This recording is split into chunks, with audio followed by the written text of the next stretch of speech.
Salutations, everybody. Welcome to the best damn movie-related show on the planet Earth, the John Campea Show, coming from right here on my YouTube channel. I'm, of course, your host, John Campea, and it is an awesome honor and privilege, as it is every day, to have you, our international friends, gather together as we get together to talk about our favorite things in the world, movies and movie news and all that sorts of good stuff. And do you hear the music, kiddies? It's the jingling chimes of the bringer of gladness and joy and all things dairy. It's the one and the only Mr. Robert Meyer Burnett. Robert, how you doing, sir? Wow, John, I even forgot to take off my glasses listening to that incredible intro. I don't even know what to say. It's another week. Some states are reopening. There's sunshine out. I see the future is so bright, but I don't have to wear shades. So thanks for that intro. You know what? It's funny. It's the little things, Rob. It's the little things. When you're in these crappy situations like we're in, it's the little things. You know, I put up a picture on Twitter like a week or two ago that we were in the grocery store, and oh my God, there was toilet paper on the shelves. And we went to a gas station yesterday, and the gas station was stocked with toilet paper as well. It's like, look at that. Things are starting to come back. I'm not trying to get ahead of ourselves. I'm just saying it's great when you can start to see just the little signs. It's just the little signs. And we do have a few other little signs to talk about here on the show today, guys. We're going to talk about this new movie on HBO with Hugh Jackman called Bad Education. Going to be reviewing that in a little bit. The Russo brothers completely behind the idea of things like Infinity War and Endgame reopening theaters. Talk about that. Spiderman gets pushed back. We're going to talk about that, but we're also going to talk about Uncharted gets moved forward, and what does that kind of represent? That and a whole bunch of things more. Now, before we get into any of that stuff, guys, want to remind you that if you are somebody who watches the show, thank you for that. But every once in a while, you might be at the gym or on the road, and it's just not practical to watch the YouTube version of the show. Well, good news. The podcast version is now out and available for you. You can go to Apple Podcasts, any podcasting app of your choice. Just search for the John Campea Show podcast. It is now there and available for you guys, thanks to our Patreon supporters.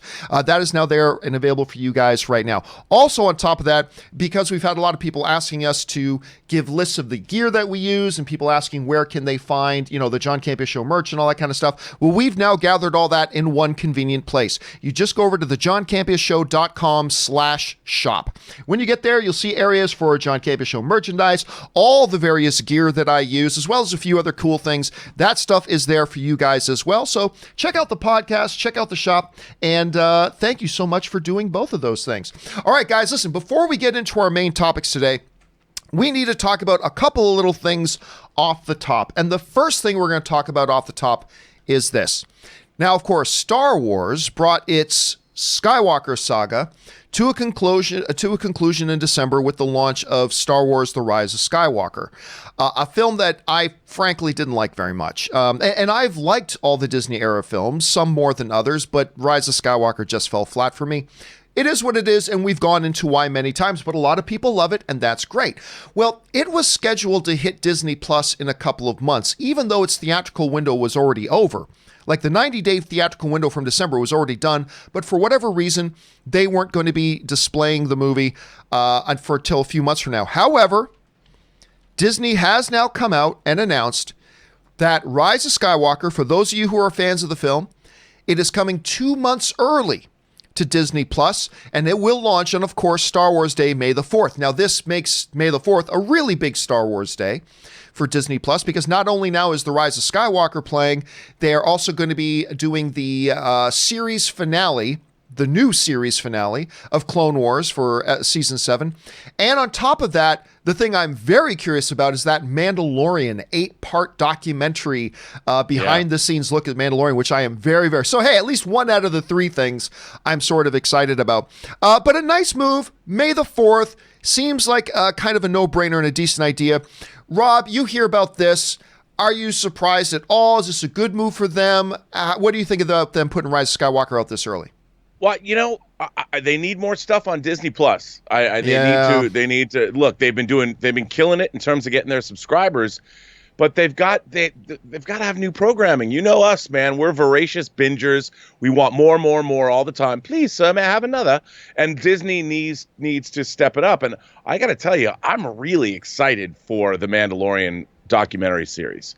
I think I can't wait to see it. Obviously, I'm a big fan of those things.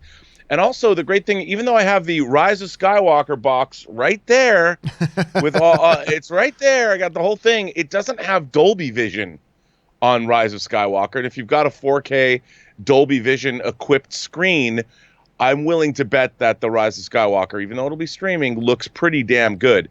So I think it's great that they're doing that. It's great for everybody, the new subscribers. It's great for everybody still. I mean, I think we're under a mandatory stay until May 15th, my birthday. So we got 2 more weeks, John, you know.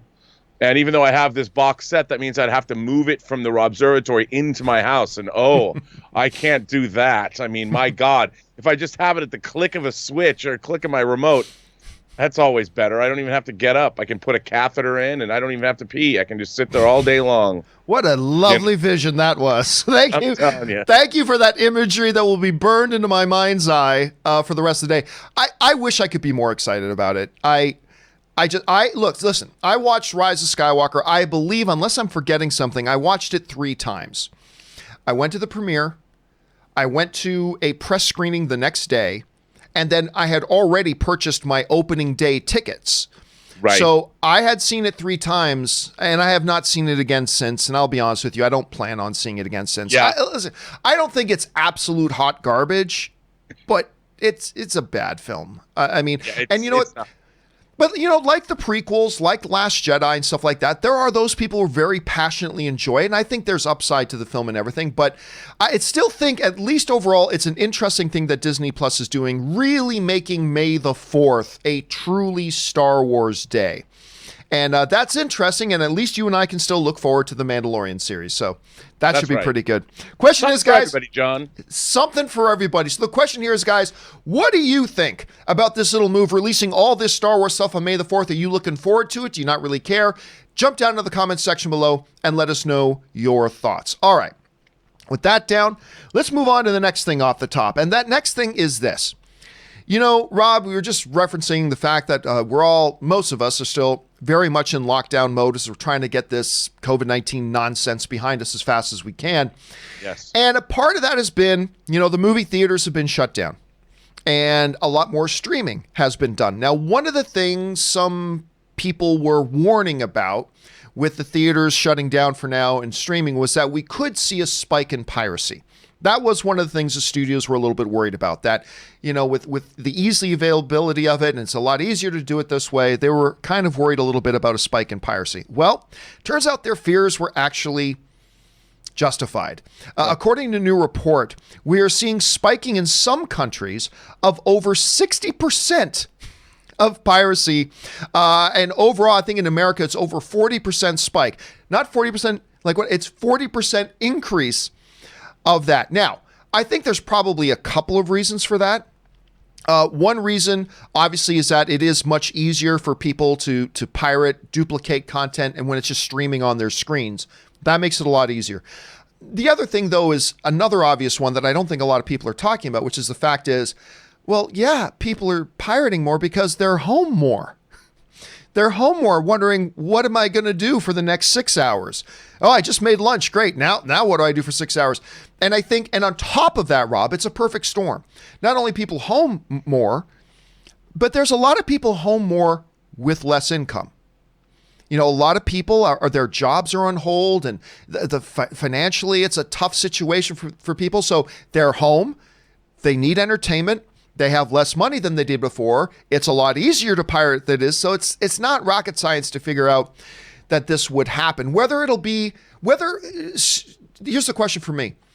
Whether piracy would spike like this if it wasn't for everybody being at home. I'm sure it would increase a little bit because of the ease of doing it and all that kind of stuff, but I just think it's a combination of a lot of stuff. Rob, when you look at this situation, do you think these results we're seeing with these spikes in piracy, is there one key factor, or is it just a lot of little things adding up to it? How do you see it? Yeah, I think there's a lot of little things. I mean, look, obviously piracy, we know from our great friend, the late, great John Schnepp, how piracy actually literally affected his life and in terms of what he was doing. I think piracy has been around for a long time. And when people are sitting at home, especially as week 1 turns into week 6 or 7, there's a lot of boredom that sets in. And I mean, piracy is even just something to do. Ooh, I wonder if I can find this movie. Like, I want to find the original 1977 version of Star Wars out there. Can I get it? And yeah, You can. So it's spoiler like, alert. Yeah, you can. Yes, you can.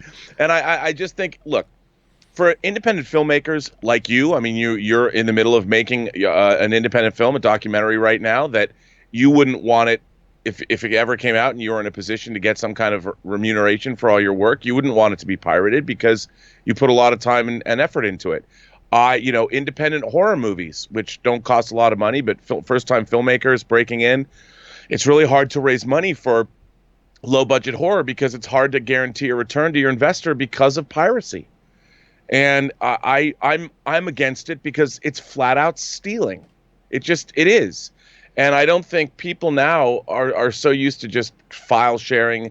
They don't understand how damaging it can be to people that are trying to make movies. And, John was always very disheartened about, he thought that his own community would support him and support the work that he did, and found out that, no, millions of people would still download his movie for free and not think anything of it. And I know that it was one of the things that I didn't usually hear John Schnepp bitch about a lot of things, but that was one thing that he bitched about, was piracy. Yeah, really, and he was a great example of putting a face to it, because to a lot of people, like, piracy is a victimless crime and all that kind of stuff. And look, I get it and all that kind of stuff and all the arguments back and forth, but I just really remember it was even, Rob, you remember this, like with Schnepp, it was less anger and more heartbreak. Yes, that's what it was. I remember he came up to you and I once and was talking about, this kid just came up to me, man, and like he was almost as if he thought I should thank him, because he's telling me, man, I just downloaded your movie. It's so good, man. And he thought I was going to be happy about that. And it's like he had this dream that he could do The Death of Superman Lives What Happened, make money on it, and then be able to roll that money into making another film. And then another film. And the fact was that piracy and people pirating his movie killed his dream. Which was really, really unfortunate. And it's something that really broke his heart, because as somebody who loved the fan community as much as he did with a deep and abiding passion, he was always really disillusioned by that. And it's unfortunate, and it's a huge debate. But again, a lot of factors are going into it with today's situation and today's context. So the question here is, guys, what do you think about this spike in piracy right now? Do you think it's because of one thing, whether it's this or that? Do you think it might be because it's actually a little bit because of a lot of different things? How do you see that? And do you think that'll change once everybody gets out of the house and kind of gets back to work and going out socially and things like that? What do you think? Jump down to the comment section below and let us know your thoughts. All right, guys. With all that down and out of the way, let's now move into our main topics today. And how do we select our main topics here in the John Campea Show? Well, it's really rather simple. You see, you guys come up with them by going anytime 24/7 over to www.thejohncampeashow.com/contact.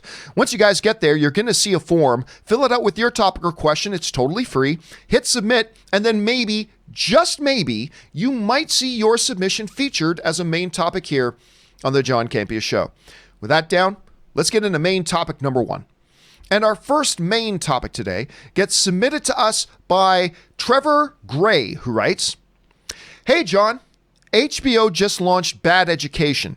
I've been really curious about it because Hugh Jackman is one of my favorite actors. Allison Janney just won an Oscar recently. She won an Oscar, of course, for I, Tonya. She was insanely good in that.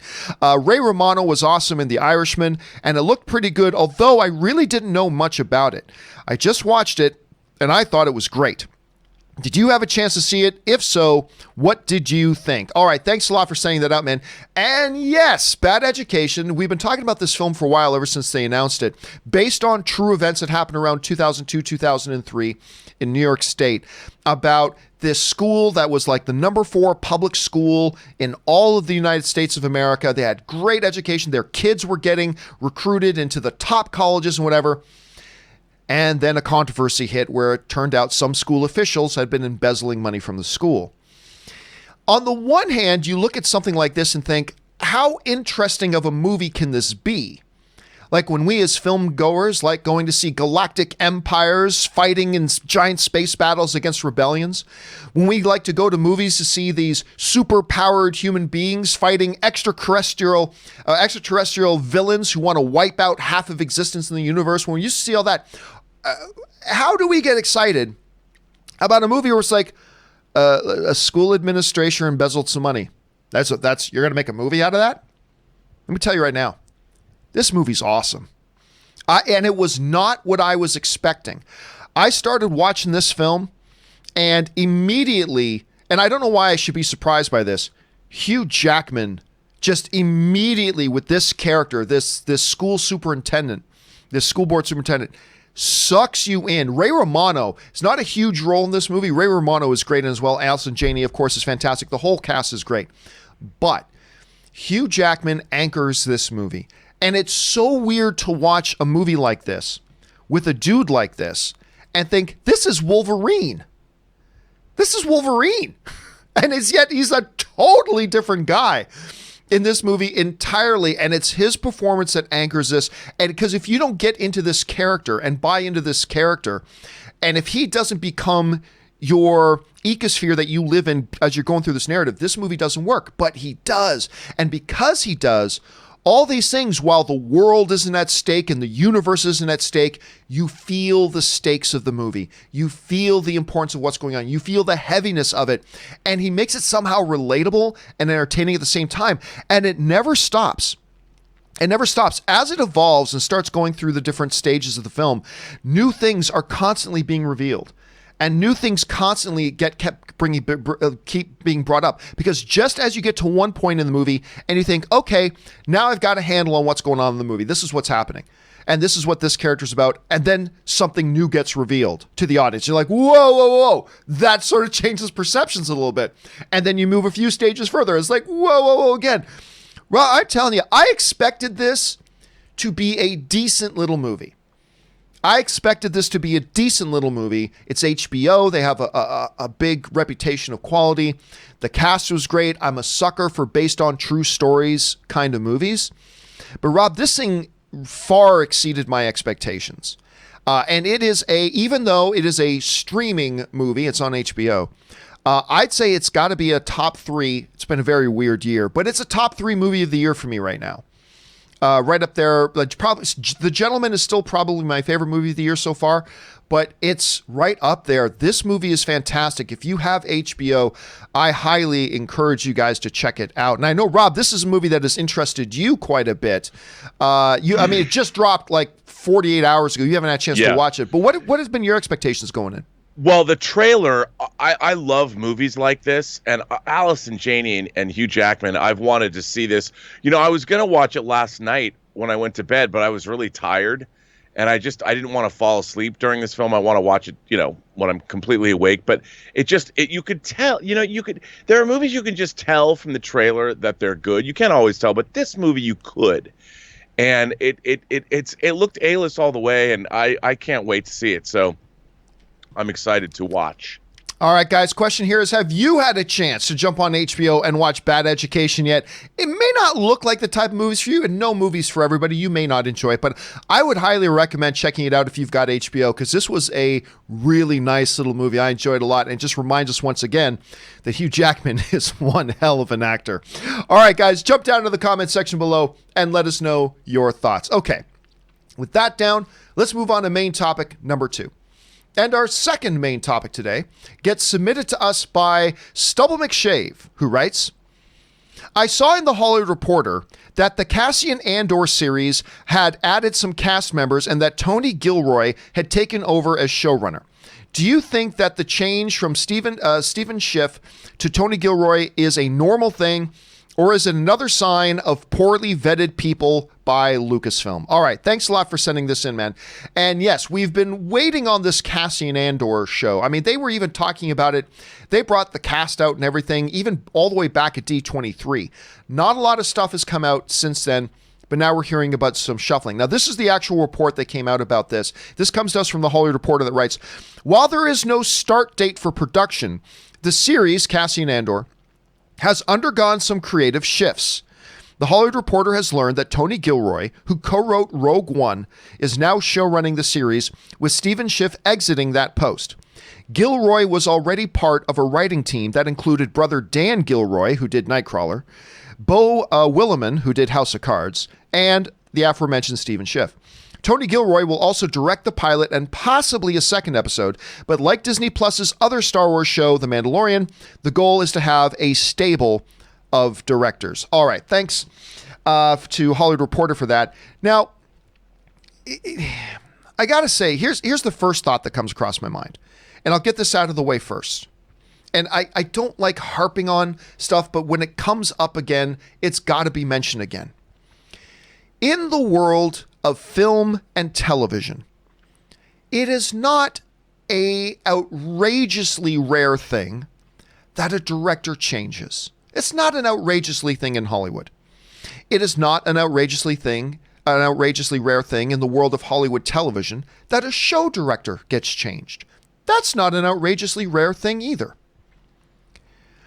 What continues to absolutely amaze me is that under the stewardship of Kathleen Kennedy, who, when her career is all said and done, I will stand and applaud her career. She is one of the greatest producers in the history of Hollywood. However, her track record at Lucasfilm, when it comes to the number one responsibility she has, which is to properly interview, properly vet, and make the best decisions on putting the right directors or showrunners in place for their projects. While it is not an incredibly rare thing that a movie or a TV show will change a director or a showrunner, I have never seen, Rob, in one studio under one person, with the limited amount of projects we've had in the Star Wars films and what we've seen on TV, this much turnover in either the showrunner's chair or, more applicably, the director's chair. And so when I opened up the news and I read the person they appointed as showrunner, guess what? They're gone. And I just thought, yeah, it's business as usual over there. To me, it is a symptom of absolute chaos. And you can only get away with that for so long. And nobody else is making a big deal out of this. Everybody wants to talk about the fact that we've got the woman, Genevieve, and I'm forgetting her O'Reilly, coming back to play Mon Mothma. That's great. We're going to talk about that in just a second. But again, to me, I just look at this and go, what? Again? It's not a rare thing, but when you've had about 8 projects now and 7 director or showrunner turnover controversies, this screams to me that while Kathleen Kennedy, who I am a fan of, is, again, as Steven Spielberg calls her, maybe the most talented producer that's ever done it in the history of Hollywood, this thing about taking this position is not a great fit for her. And it just kind of screams that again, and it's unfortunate. Okay, let's get past that now, Rob, and let's talk about the idea that we've got Tony Gilroy coming in, who did do a good job with it. I love Rogue One. I think Rogue One is probably the second best Disney era Star Wars film. I love that movie.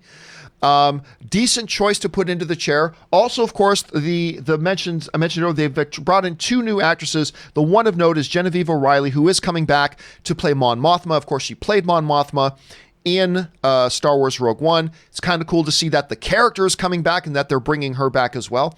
So that's all cool. Rob, you take a look at this entire situation, from Tony Gilroy taking over the showrunner chair, the bringing in of the actress who played Mon Mothma again, just the fact that Cassian Andor still looks like it has life in it, which is good news.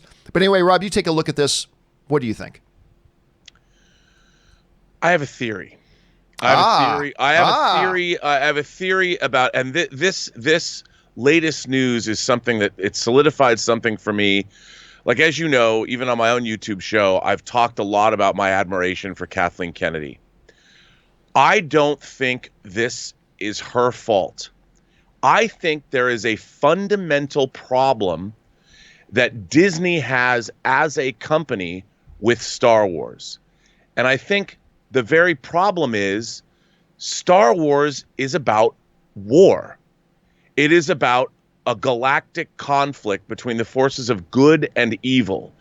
And when you start doing a show like a Cassian Andor series, even The Mandalorian, I mean, if you think about it, if you remove Baby Yoda from the or the child out of The Mandalorian, it's pretty bleak. I mean, there's a lot of I mean, we're the galaxy's in turmoil, people are dying, and I really think that as creators start delving into the actual situation in the galaxy far, far away, that you run into a problem with Disney's corporate interests and about the kind of entertainment, from the studio that's bringing you Pixar movies like Finding Nemo and WALL-E, or if you're going to watch Tangled or Frozen. How do you make a show about a galaxy-wide conflict where in every episode people are dying and you're watching an underground rebellion movement? I mean, if you look at the beginning of Rogue One, Cassian Andor straight up has to let some dude get killed in cold blood so he doesn't get captured himself. And I think that the Disney corporate structure, when they start, even if Bob Iger or whoever is above Kathleen Kennedy, their legal department has to vet and approve these scripts, I think that they have a real problem. They thought, ooh, Star Wars, it's for kids.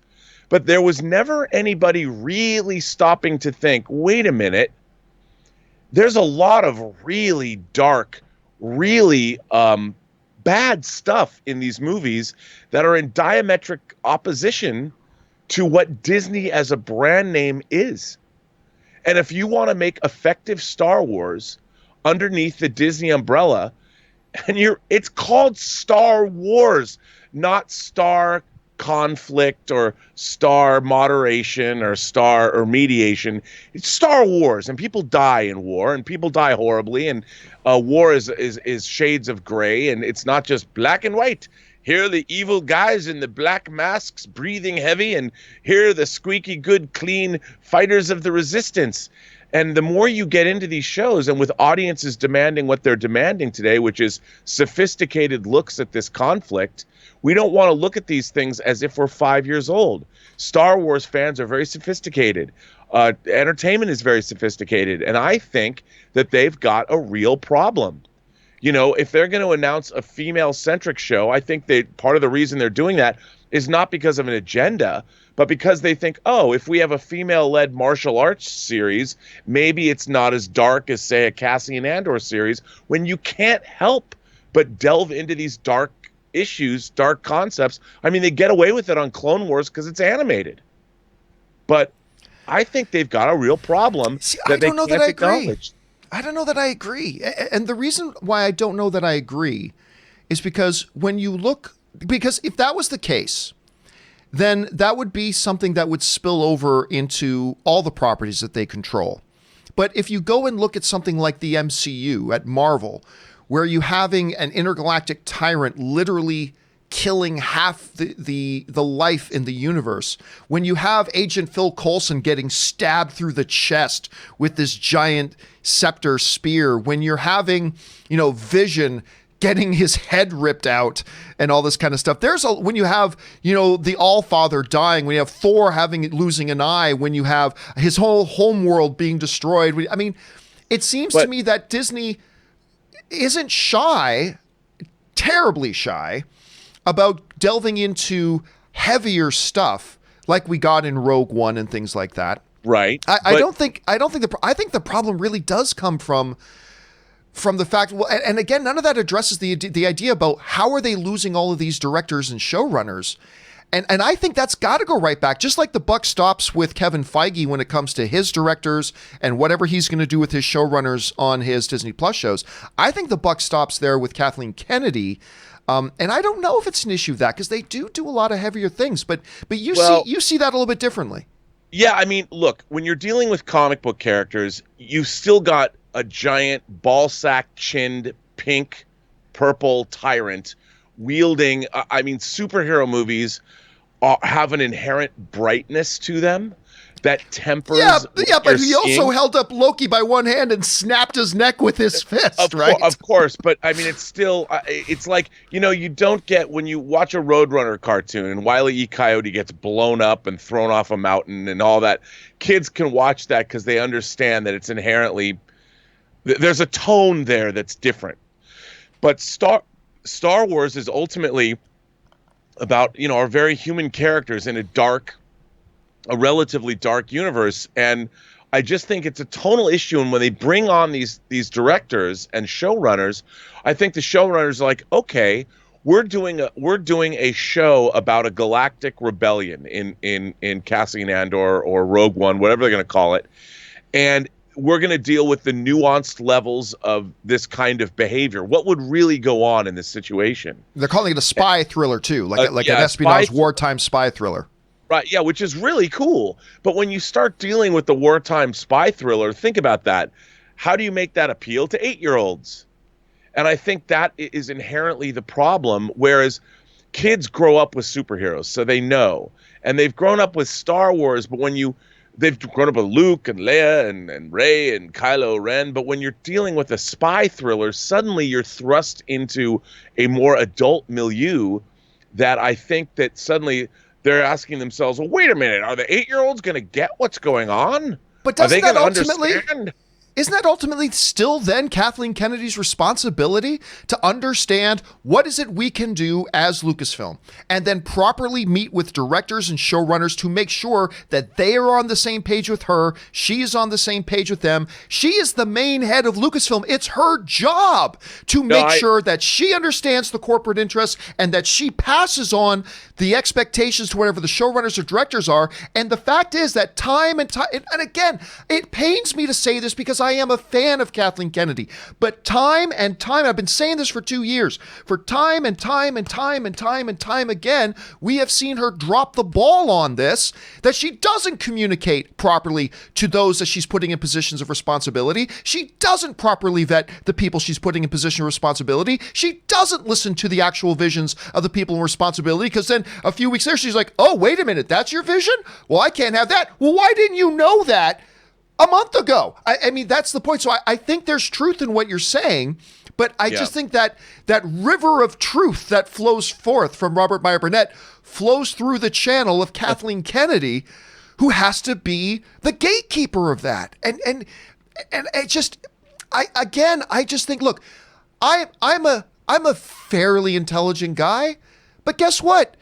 Don't make me the head of the brain surgery department at the local hospital. That's not my area of expertise. I just feel like this isn't the right job for her.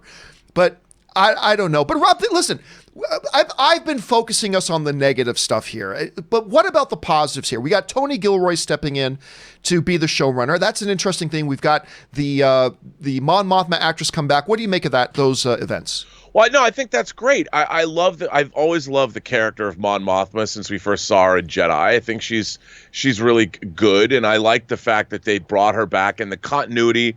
Whenever they can work in that kind of continuity with an actor or something with the rest of the franchise, I've always enjoyed that.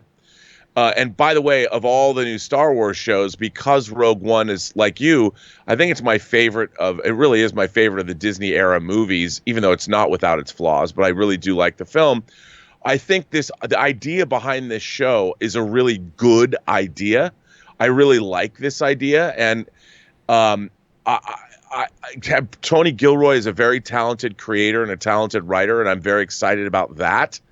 And I think that's good news. I just wonder if it's possible. And like I agree, Kathleen Kennedy should know, dealing with what she's been dealing with. But I think probably in her mind, every time she starts into one of these things, she's like, maybe this time it'll be different, because it has to be. Eventually, Disney must relent and understand what it is that we're dealing with here. But unfortunately, that doesn't quite seem to be the case. But I do see the fact that this show is going forward at all exciting, because I was really excited about this show. Yeah, I agree. I hope it's great. I really like the movie that it came from. I like the Cassian Andor character. And I want to see more of how the rebellion is put together. And I look forward to seeing all the, those bit characters like Gold Leader, coming back. And if they bring those guys back, I mean, they obviously can't use the footage, but the characters of those, I'm excited to see this show. You know what? I don't think it's a coincidence. I don't think it's a coincidence that the two projects that have had relatively the least amount of pre-production, behind-the-scenes drama, at least to me. I know you won't agree with this order, but I think you'll see where I'm going with this. Mandalorian and the first film, Force Awakens. from my perspective, at any rate, I don't think it's a coincidence that those two things where there was absolutely no drama, director drama, showrunner drama, whatever. Kathleen Kennedy put in J.J. Abrams on that first one, no drama. She put in Jon Favreau on Mandalorian, no drama. To me, it's not a coincidence that those end up being maybe the best examples of Star Wars coming out of the Disney era, the ones without any drama. So it's going to be interesting to see where things go moving forward. So always the eternal optimist, Robert. Always the eternal optimist. All right, guys. Question is, what do you make of these little changes? What do you think about the return of Mon Mothma to the show? What do you think about the very fact that it sounds like they're moving forward? Jump down to the comments section below and let us know your thoughts. All right. With that down, let's move on to main topic number 3. And our third main topic today gets submitted to us by Jean Debont, who writes, or Debonnet, I'll go Debonnet, writes, "Strength and honor. I know you guys have been talking a lot lately about when the movie theaters may open back up again, and when they do, how will they open back up, and what will be playing on the screens. The Russo brothers just did an interview and said they think the movie theater experience is the best way to see a movie, and that they'd want Endgame and Infinity War to play in theaters again to bring people back. What do you guys think?" All right, thanks a lot for sharing that, man. And yeah, we have been talking a lot. As a matter of fact, there was even a article that came out on Friday in the major trades about AMC theaters saying they wouldn't be opening the theaters back up again until a couple of weeks before studios are releasing new movies again. So that means, like, whenever, as of right now, whenever Tenet is supposed to hit theaters again, which is in July, that AMC would probably open up their theaters a couple of weeks before that. So whether there are some theaters that may open well before that, or maybe not as late until, AMC does, if the theaters are even allowed to open back up again, the question remains, what do you roll out with? And Rob, I think both of us have been saying, and I think most people will generally agree, the best idea here is to roll it out with high-profile catalog movies. Whether it's classics you haven't been able to see on the big screen for a while, like a Back to the Future, or maybe even a Star Wars original trilogy, yes, even if it is the special edition. Or recent huge films, like recent Star Wars films. But the ones that we keep coming back to, Avatar is another one that a lot of people talk about. That hasn't been on the big screen in a long time. But one of the ones a lot of us have talked about has been the idea of bringing back Infinity War and Endgame. Now, yes, you can watch those at home. You can. But nobody thinks watching these movies at home is as good as watching them with an audience. These movies are incredible audience experiences.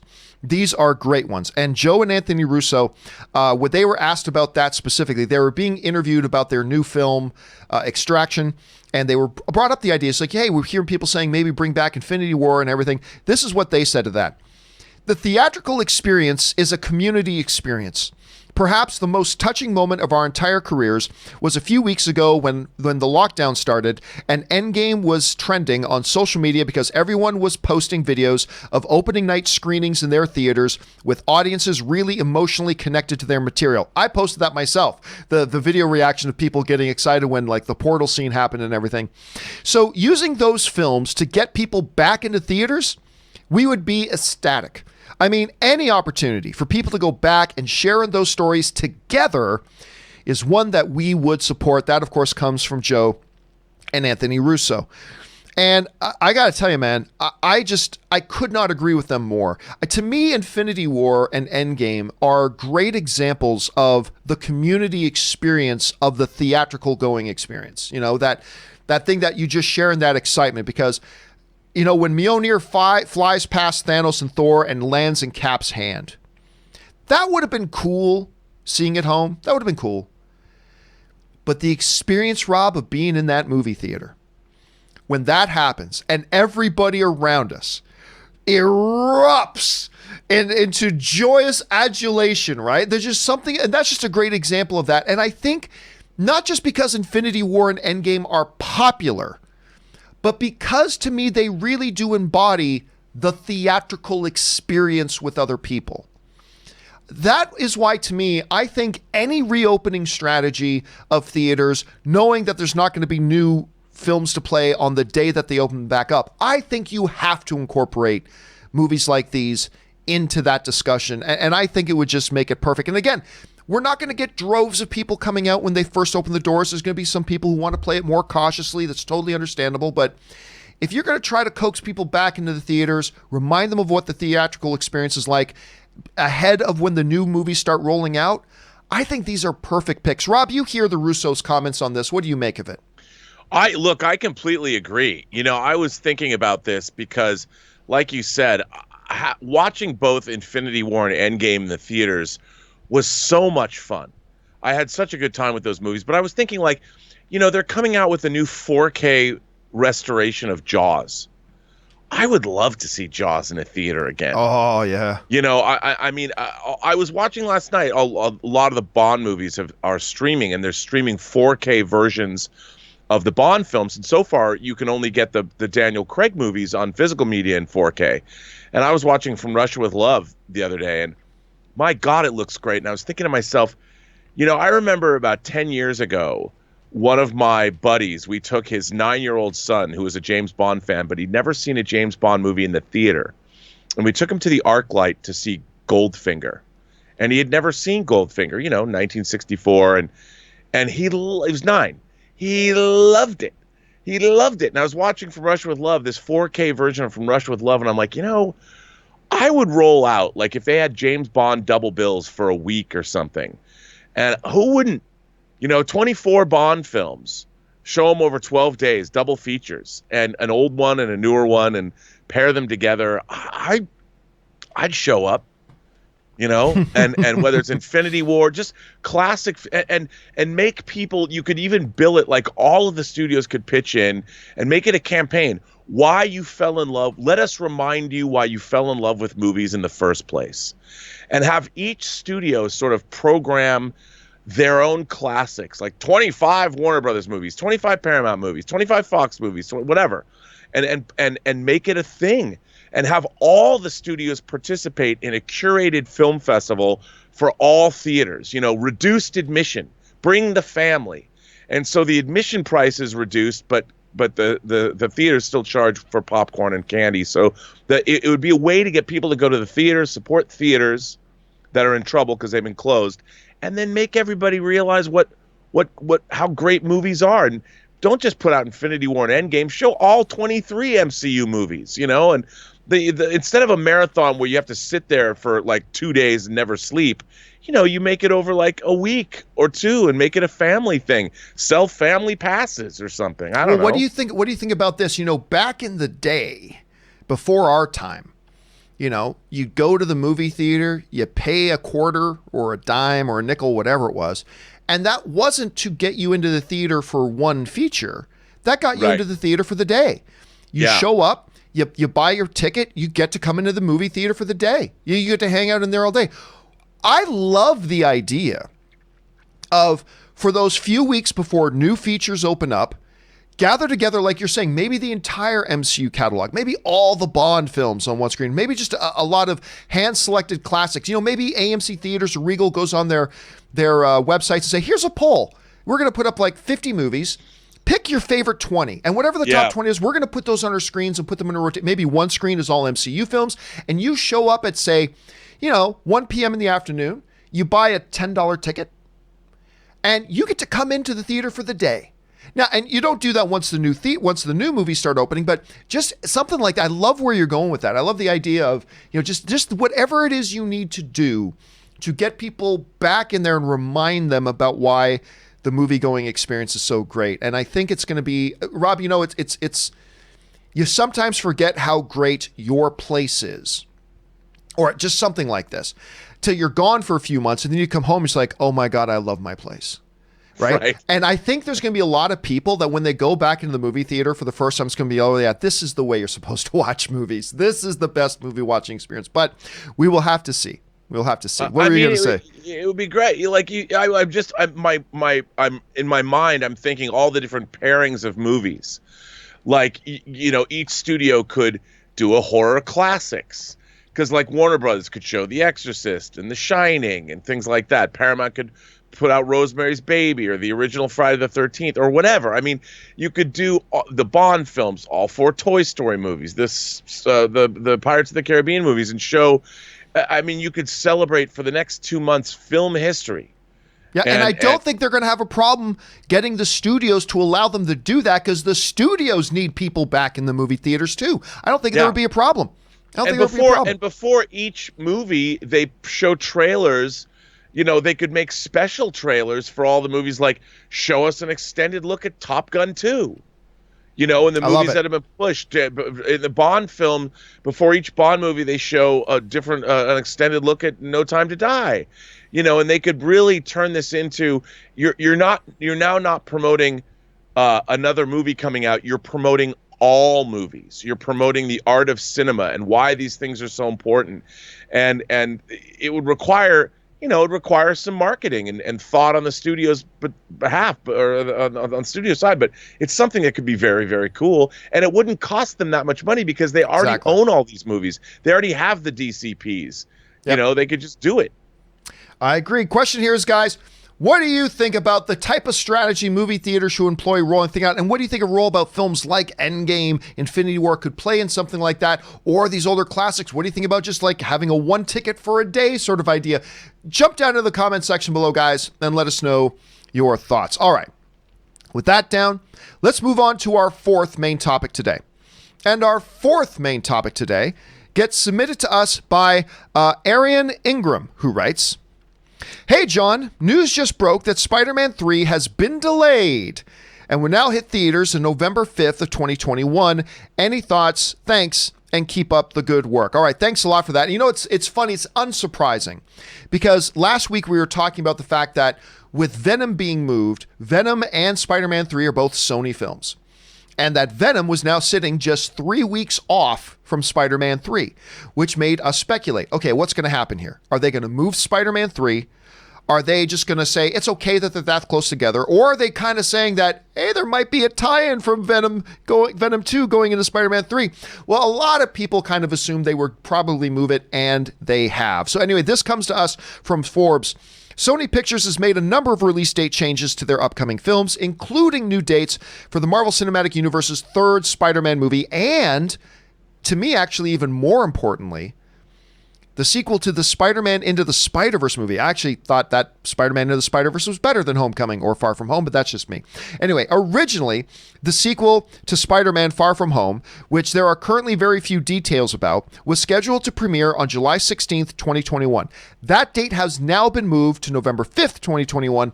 Meanwhile, the sequel to Spider-Man Into the Spider-Verse was originally slated to debut on April 8th, 2022. The new date is October 7th, 2022, and that, of course, comes to us from Forbes. Rob, I'll be honest with you.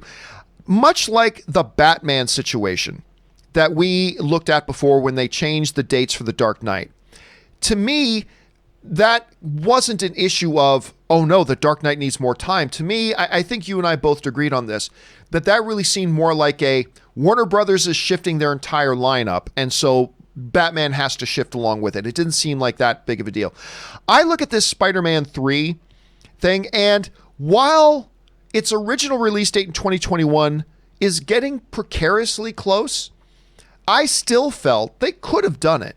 They could have had that film ready for 2021. It all depended on when they wanted to do Uncharted, which also has Tom Holland. And we'll talk about Uncharted here in a second. So, Rob, I look at this Spider-Man situation, and to me it seems like this is probably a mixture of both. It's probably a mixture of the fact that they just are removing their whole schedule around. Plus, it probably does also indicate that they needed a little bit of breathing room to make it actually happen on time, which I think is a different situation than the Batman situation. Rob, you had a chance to take a look at this. What do you think about them moving Spider-Man at this point, and what do you point the finger at? Is it just an overall scheduling thing? Do you think they did need time because that 2021 release date was getting a bit closer? How do you see it? Look, I see that this is just a function of they've shifted everything. I mean, they've pushed everything to do with Marvel has been pushed. I don't think there's anything weird or nefarious behind it. I don't think it has anything to do with the production of these films at all. I think this was going to happen no matter what. And unfortunately, look, John, I'm not good at waiting for movies I want to see, and I like the MCU. I'm like, I want my Eternals, kind of like I used to want my MTV. I want my Eternals, John. I don't get it. I don't get it for a while. I'm going to have to sit back and worry if I'm going to get hit by a bus before I see Eternals. I hope that doesn't happen. But I think that's the same with all of these movies. Everything is getting pushed because they need to be able to maximize, like you've pointed out many times on the show, they have to be able to market these movies. They have to give them enough breathing room where they can all make money. You know, there's so many good movies coming out. Can you imagine, though, if they're all thrown out in the same month?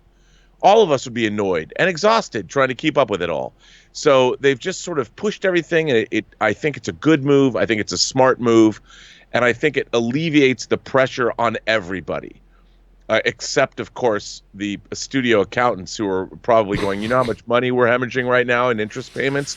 Unless they've made... Look, I'm sure that there's deals that have been made with banks. I mean, everybody's going to have to adjust. I mean, heck, even my own landlords have been nice and accommodating, and we're still paying rent. And it's just the whole world's had to suck it up. And I think it's a good thing. In my mind, it's a good thing that this is happening.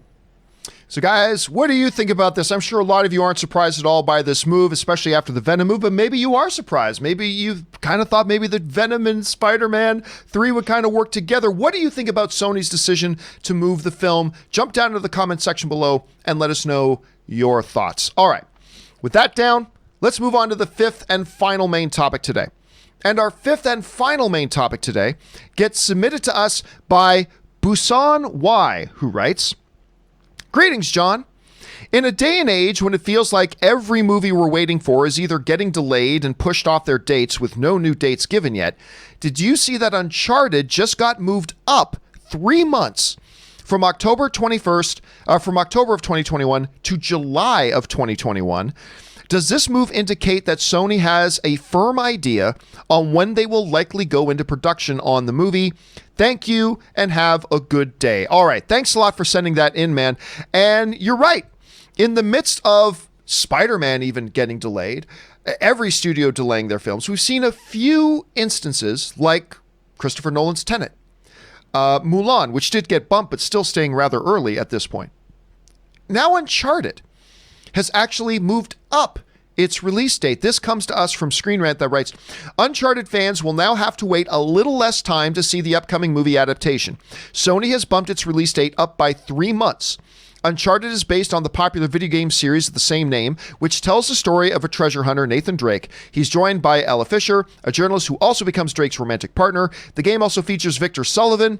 Drake's mentor is going to be played by Marky Mark of the Funky Bunch, of sorts, with fellow hunter Chloe Fraser rounding out the group." That, of course, comes to us from Screenland. So, yes, in the midst of all this stuff about all these movies getting delayed, we do hear about Uncharted moving up. It does create the interesting question that they bring up in the email. Does this indicate to us, by instead of just staying quiet and waiting to see, they actually made the decision and announced the decision that they are moving up Uncharted by 3 months. Now, remember, it had previously been delayed, so this is kind of a counterpoint on that. But still, they made the decision to move it up. I think, Rob, much like Spider-Man, this is probably partially a part of the overall restructure of their release schedule. But when they asked, do I think this could be some kind of indication that Sony may actually think that they've got a handle on when they might go into production on this movie? I'm going to say yes. I think it does.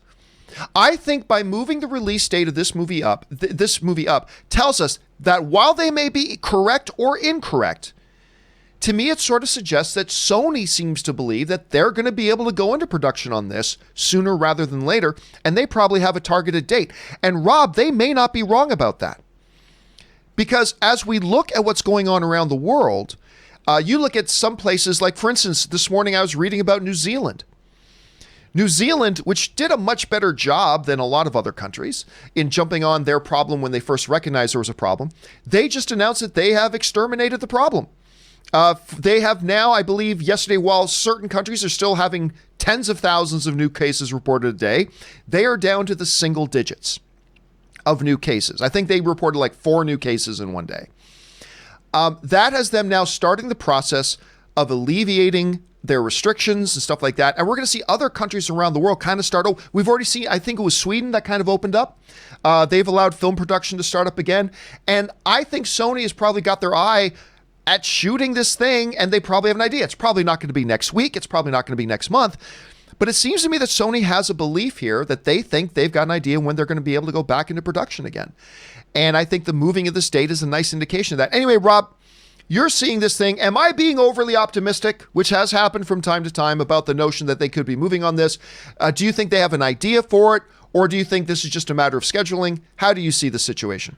No, I think exactly what you said. I think absolutely they've got a plan. Remember, it's not like everybody just stopped working.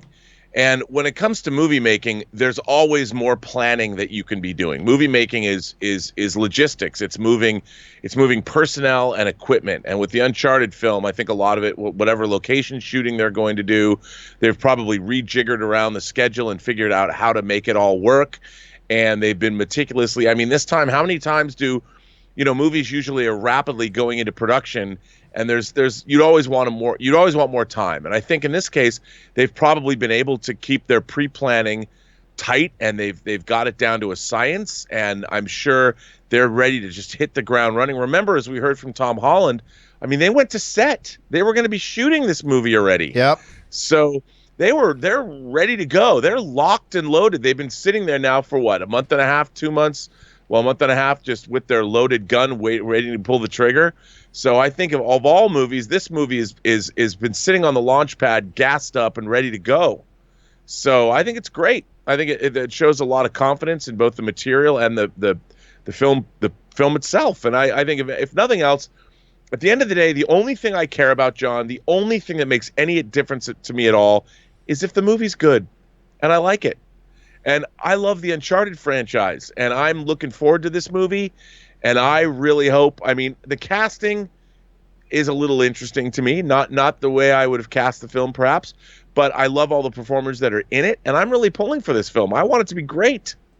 Yeah, and the one thing you kind of alluded to there, which I think is a really nice point here, is that Sony seems ravenously confident in this movie.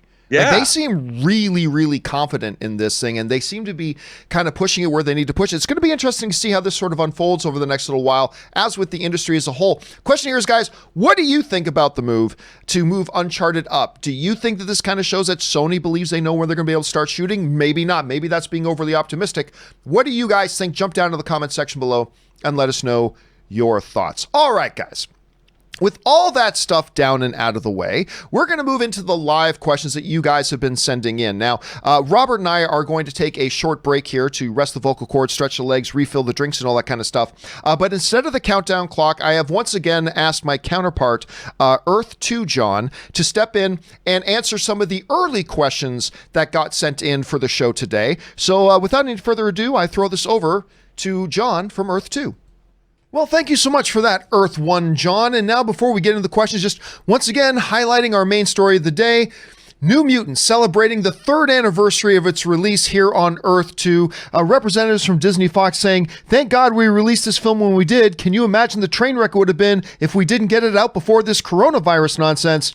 Truer words. I hope you guys are enjoying New Mutants over there in Earth 1. Now with that down, let's get to the questions for John from Earth 1. And we're going to start off here with Luis Cortez, who writes, "Christopher Nolan is my favorite director. You're not alone. He has a unique and brilliant way of approaching his movies, in my opinion. Do you think that in 20 or 25 years, he has a chance of being the GOAT of directors just doing Christopher Nolan types of movies?" Well, that's the key thing. A lot of people want to put Christopher Nolan in the discussion of like the Mount Rushmore of directors right now. I think it's premature. Look, Christopher Nolan still has like 30 plus years of filmmaking in front of him. He's got like minimum 10, 11, 12 more films he's going to do in his career.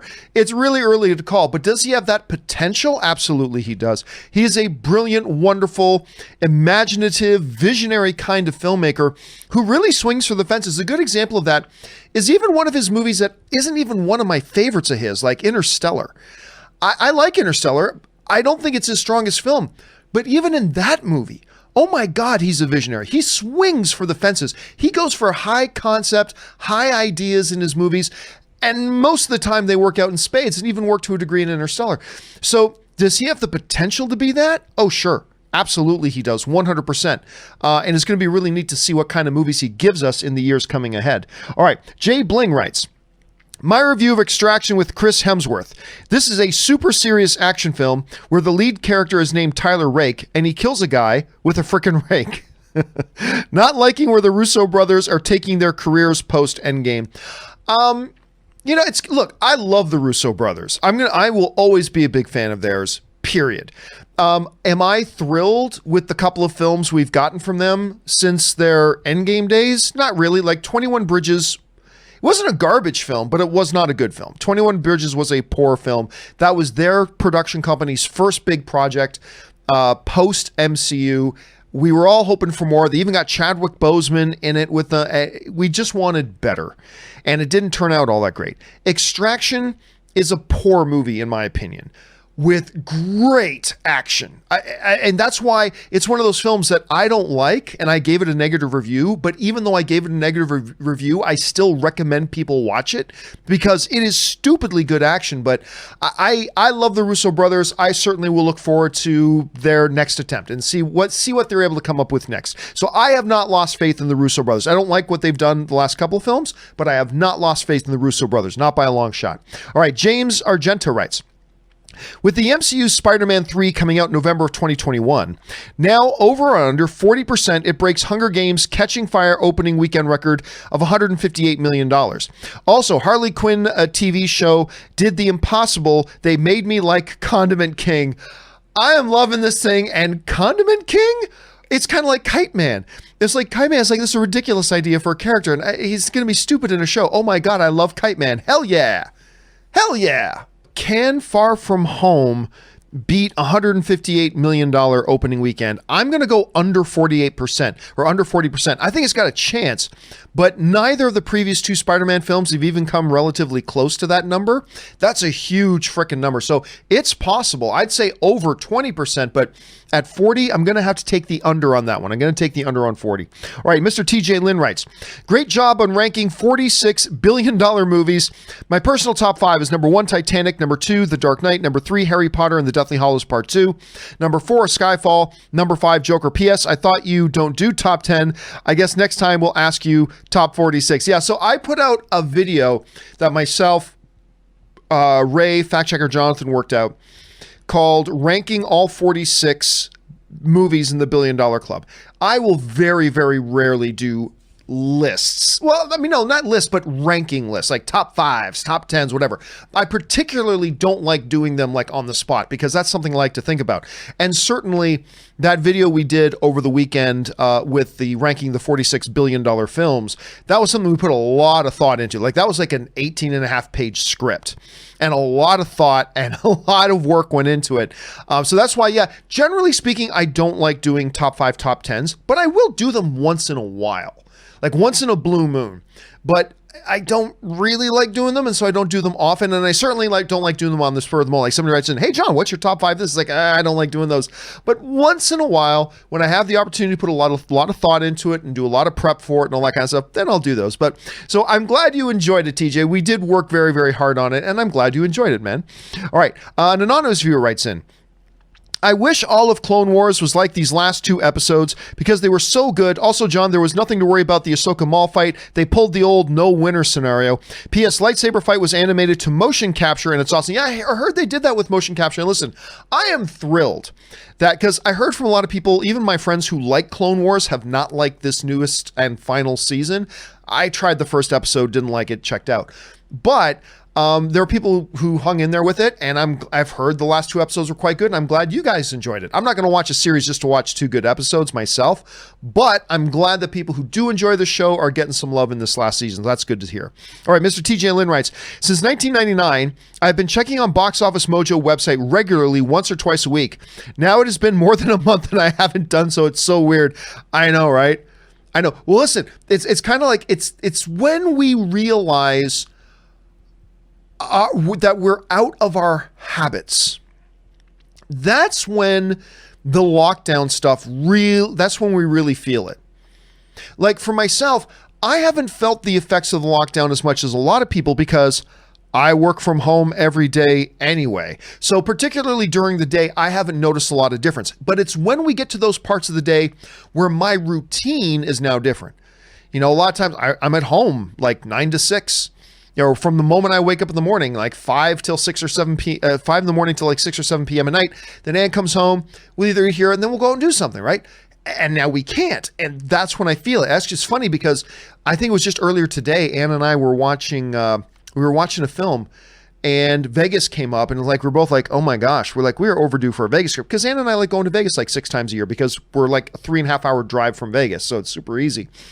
And it's just when you get to those things that take you out of your routine, even little things like a website you're used to visiting regularly. It's like, there's no need to do that. And it's when we find that we're out of our routines that we really feel the effects of being in the lockdown, right? That's when we feel a lot. So I can relate with that, TJ.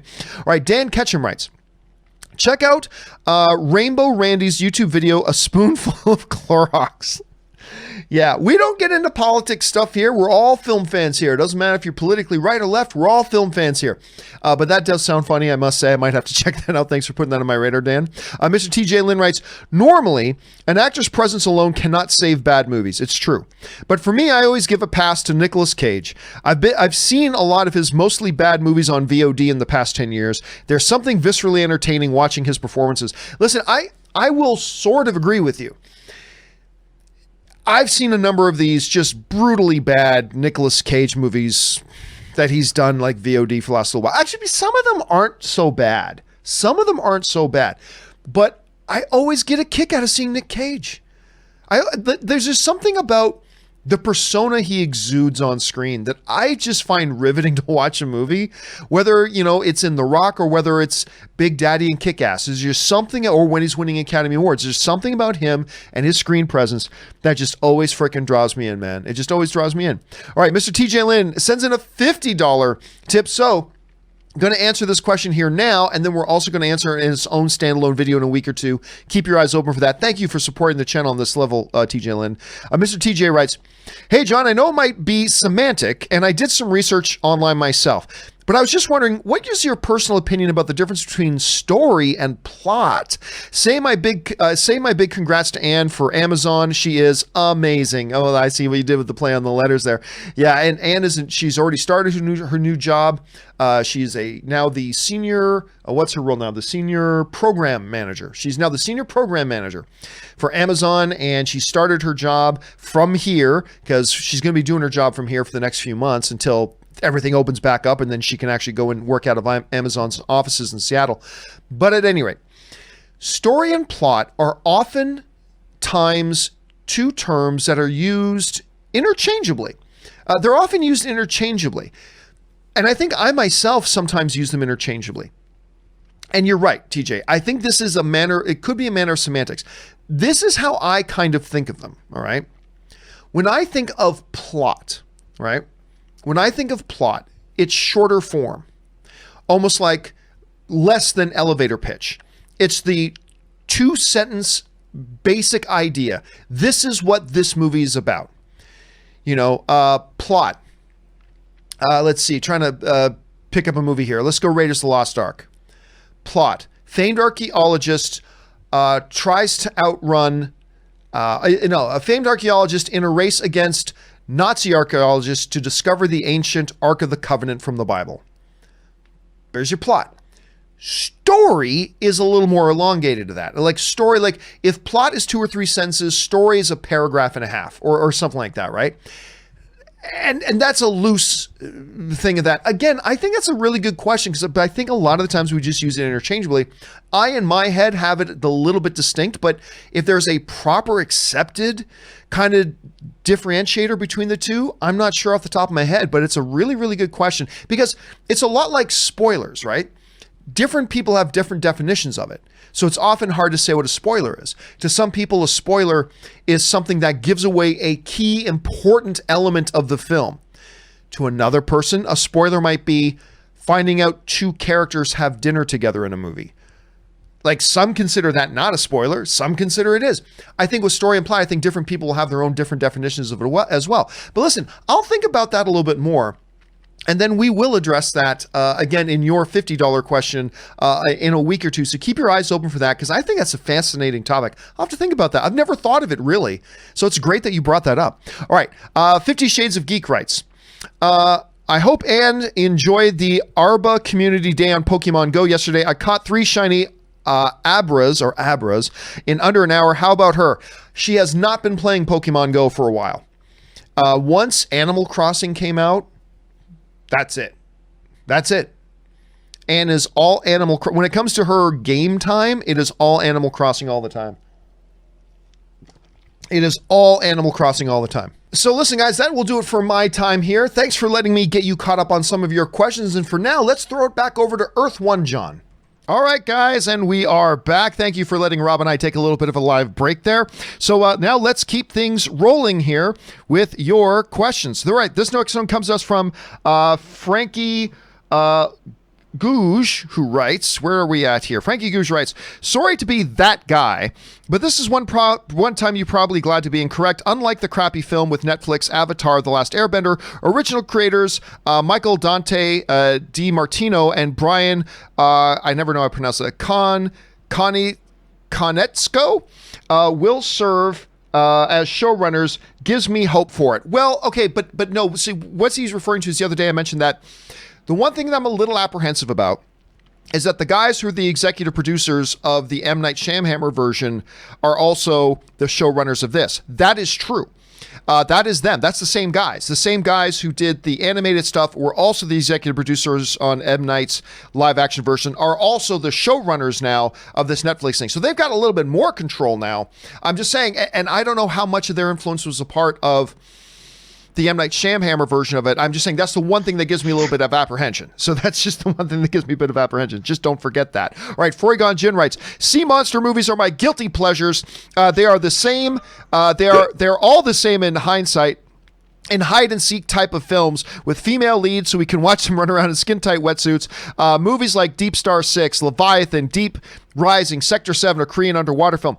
Rob, there's also one, I consider it, even though technically it's a shark, I do consider it a sea monster movie the way it's done, which was the Samuel L. Jackson, LL Cool J, Deep Blue Sea. I consider that one of the greatest corny movies ever. I love that. But when you think of sea monster movies, Rob, what is the one that maybe comes to your mind the most?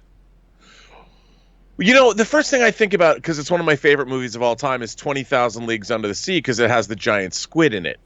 And right. I recently picked that movie up like last year. Actually, a fan got it for me from the Disney Movie Club on Blu-ray.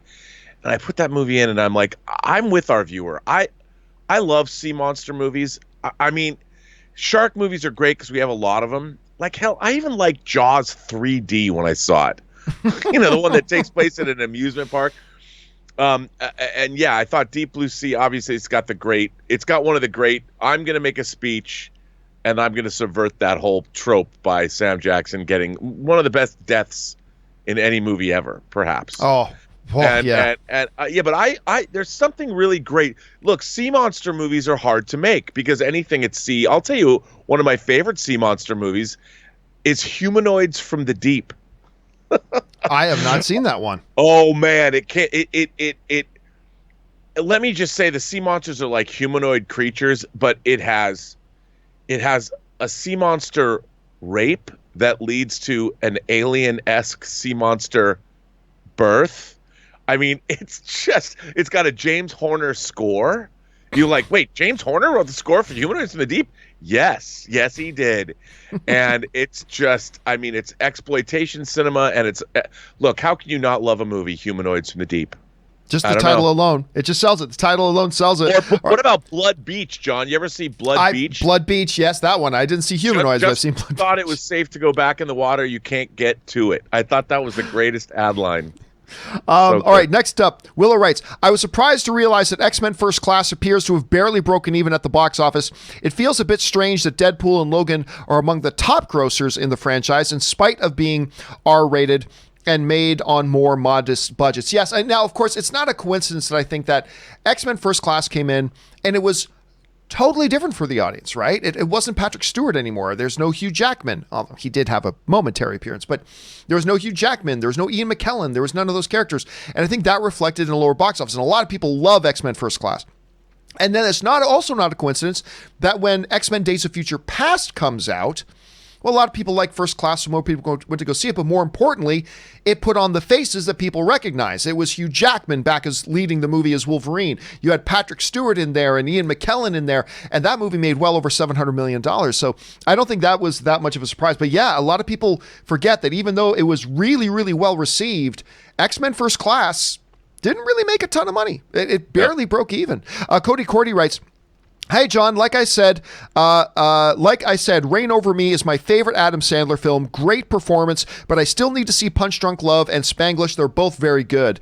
And Funny People, which I didn't like all that much, to be honest. Funny People, but what is your favorite Sandler film? Mine is Reign Over Me. I can't stop thinking about it. It's great. Rob, I'm going to tell you, Reign Over Me is my favorite performance from Adam Sandler ever. It's my absolute favorite. Even I like his performance in that better than I like it in Uncut Gems. But I have to... My favorite Sandler movie, though, is still Waterboy. I admit it. My favorite Sandler movie, period, is still Waterboy. Rob, best Sandler performance, but your favorite movie of his. Dude, I love Happy Gilmore. Oh yeah, a lot of people love that. I mean, I grew up in a household of golfers, so But I do think Reign Over Me is probably his best performance. Punch Drunk Love is really good too, though. I mean, he needs. I don't like broad shtick comedy. I mean, I like it when it's more. And when I say broad shtick, I do love Happy Gilmore. I love Caddyshack too. There's a lot of broad stuff in those movies, but I think when Adam Sandler is reined in, he can deliver quite effective dramatic performances as well as comedic performances. Yeah, it's just, I agree. He needs to have the tone is important with him. All right, let's move on here. Saberwolf writes, "Hey, John, longtime viewer and fan of the show. First chance to support the channel. Thank you so much, Saberwolf. Appreciate that, man. Guess the character from the quote, 'At last will we reveal ourselves to the Jedi. At last we will have revenge.' Well, that's Darth Maul. That's Darth Maul. Not voiced by Ray Park. As a matter of fact, they got somebody else to do his voice, even though he was physically there, but they got a great guy to do his voice. Oh yeah, but that's a Darth Maul one. One of the greatest things to come out of the prequels is the Darth Maul character. Major Tom writes, "Hey, John, here's some of my favorite sci-fi movies. Number 1, The Day the Earth Stood Still, the original. Number 2, Star Trek, the motion picture. Oh, Rob will like that. Number 3, Arrival. Number 4, Ex Machina. Number 5, 2001: A Space Odyssey. Number 6, Blade Runner. Number 7, The Martian. Number 8, The Matrix. Number 9, Contact. Number 10, Dark City." Rob, this was a list that was made for you. If you had to pick one, Major Tom and I park on shuttlecrafts in the same garage. Which one stands out to you the most? I've got to take 2001. I still think is the greatest science fiction movie ever made. I mean, as far as I can't. Nothing else comes close in my mind to that film. Although, that's a product of its time too. I think The Matrix is a mind-blowing science fiction film. I mean, the ideas behind it.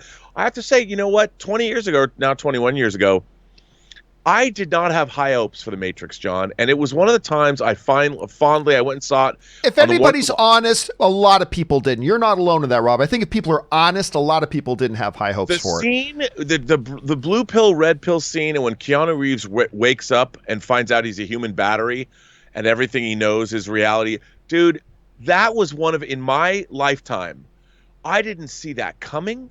I had no idea, and it really blew my mind. It was one of those truly, for 5 minutes, I kept like, "Oh my God, I can't believe it!" And I want that to happen in a movie theater to me again so much. I would love to see something like that occur. All right, let's move on here. Cody Cordy writes, 1 of 2. "Hey, John, back to Adam Sandler. I know you're probably getting annoyed by me talking about him. No, not at all. Adam Sandler's a huge deal in the movie world.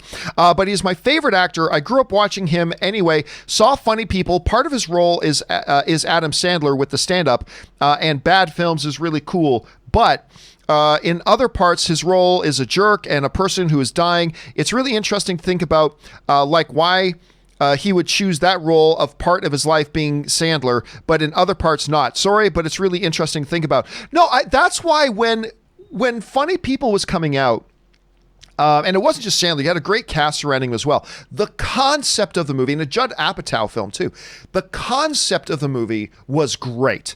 And everything you're just talking about is the concept of film. And the movie has its fans. I was really excited about it. I'll be honest with you. I'm one of those people that was kind of let down by it. I didn't think it was a particularly good movie. I don't think it was garbage, but I didn't think it was a particularly good movie. But the concept of it was so strong. And it was fascinating about you seeing Adam Sandler. Like, it's not a stretch thing. Adam Sandler playing a stand-up comic. But it's the Adam Sandler playing a stand-up comic with that entire other dimension of the film that was really interesting. And I thought that was ballsy of them not just to make, but I thought it was ballsy of Sandler to kind of embrace a role like that. And I just wish he continued doing films like that instead of, what's the one he did where he played his own twin sibling? Jack and Jill, is that the name of the movie? or Grown Ups or whatever. But I just wish he would get back to those kind of movies more. Make more movies like that. Reign Over Me, Uncut Gems. Anyway, but that's just me. All right, MP writes, in Tenet, they are using time to prevent something worse than World War III. Maybe something like a pandemic? Oh, probably. But here's my guess. I'm guessing it's not going to be a pandemic they're trying to prevent, because if it was, they would delay this movie. They wouldn't cancel it. They would delay this movie. There's no way they would put that out right now. Now watch, that's exactly what it's about. But it's a great guess, MP, but I'm going to guess that that's not what it's about, because if it was, Warner Brothers would move it right now, I think. Angel Palmer writes, over under 50%, they make It Chapter 3 movie under. The second one just took too much of a nosedive at the box office. And Rob, if I remember correctly, I don't think you were the biggest fan of It Chapter 2 as well, were you? No, I have to say I just rewatched it too, and it kind of bummed me out. But then again, I didn't love the first half. Really? I liked it. I didn't love it. Okay, that's interesting. Well, okay, here's the interesting thing. It Chapter 1 made $700 million at the box office and was beloved. It Chapter 2 came out and it made just over $400 million. So, I mean, and that was with It Chapter 1 being beloved. And It Chapter 2, by the way, it wasn't just over $400 million. It was like over $450. But still, it's a significant drop-off when everybody loved the previous film. Not everybody loved the second one. So if they took a drop coming off of a beloved one, I can only imagine what the drop would be coming off a not as well-received one. So I'm going to guess here, Dan. No, that wasn't Dan. I'm going to guess, Angel, that it will be a far under 50%. It's possible, but I'll say far under 50%. Dan Ketchum writes, new images show cutscenes with Doctor Strange in Iron Man armor. I can just imagine the rant. I have not seen that. Rob, have you heard anything about that? No. I have not seen that. But it depends on the scene, right? If there's a scene where Stephen Strange needed to put on the armor to do something, that's fine. If you're changing the Doctor Strange character, saying Doctor Strange isn't cool enough, he needs an Iron Man suit, and that's what he is, then I would have a problem with it. Then I would have. Yeah, I just think Stephen Strange has one of the coolest costumes, and he's one of my favorite hot toys, truth be told. I've always loved the Doctor Strange costume. Such a cool costume. Why would you want to change it? It's so different from most superhero costumes. I really dig it. All right, Joe Hill writes, 1 of 2. Man, I got to say, for a guy who doesn't do rankings, I loved your ranking of the $1 Billion Club movies. Thank you so much, Joe. Also, this weekend was a movie extravaganza for me. I watched Extraction, which I loved. The Willoughbys, extremely charming animated. So Joe Hill, there he is. Flick. With lots of British humor, finally caught Spencer Confidential and Silver Linings Playbook. But the highlight, I got to say, was watching Goodfellas for the first time. Nice. I'm kind of jealous that you got to watch it for the first time. Man, what a damn movie. It was amazing to see Scorsese, De Niro, and Pesci in their prime. Hey, listen, I disagree entirely, but there's a decent amount of people out there who would even say that Goodfellas is, in their opinion, the greatest mobster movie of all time over The Godfather. I think that's lunacy, but it is a great movie, and there are a number of people out there who just like it that much. Rob, when you look at the Goodfellas, I don't know if I've ever asked you the question, where are you on the Goodfellas? I almost said Goodfeathers.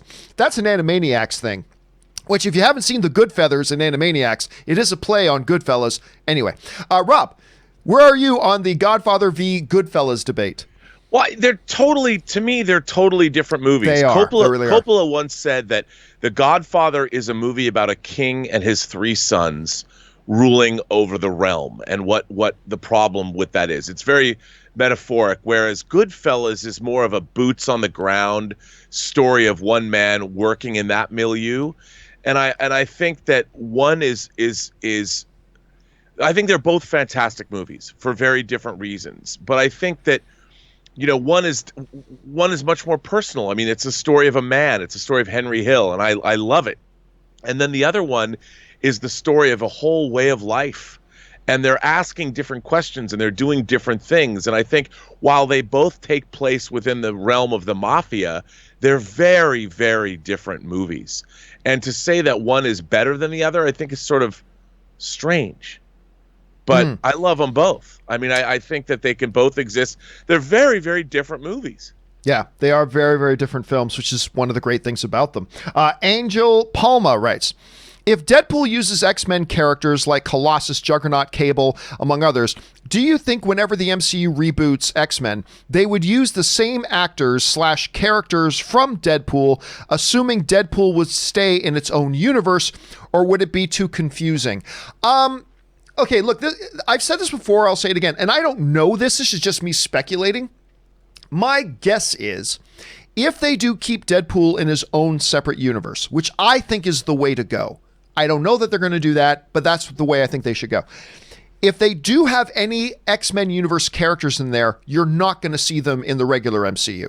Kevin Feige has a track record of keeping things simple, clean, clearly divided.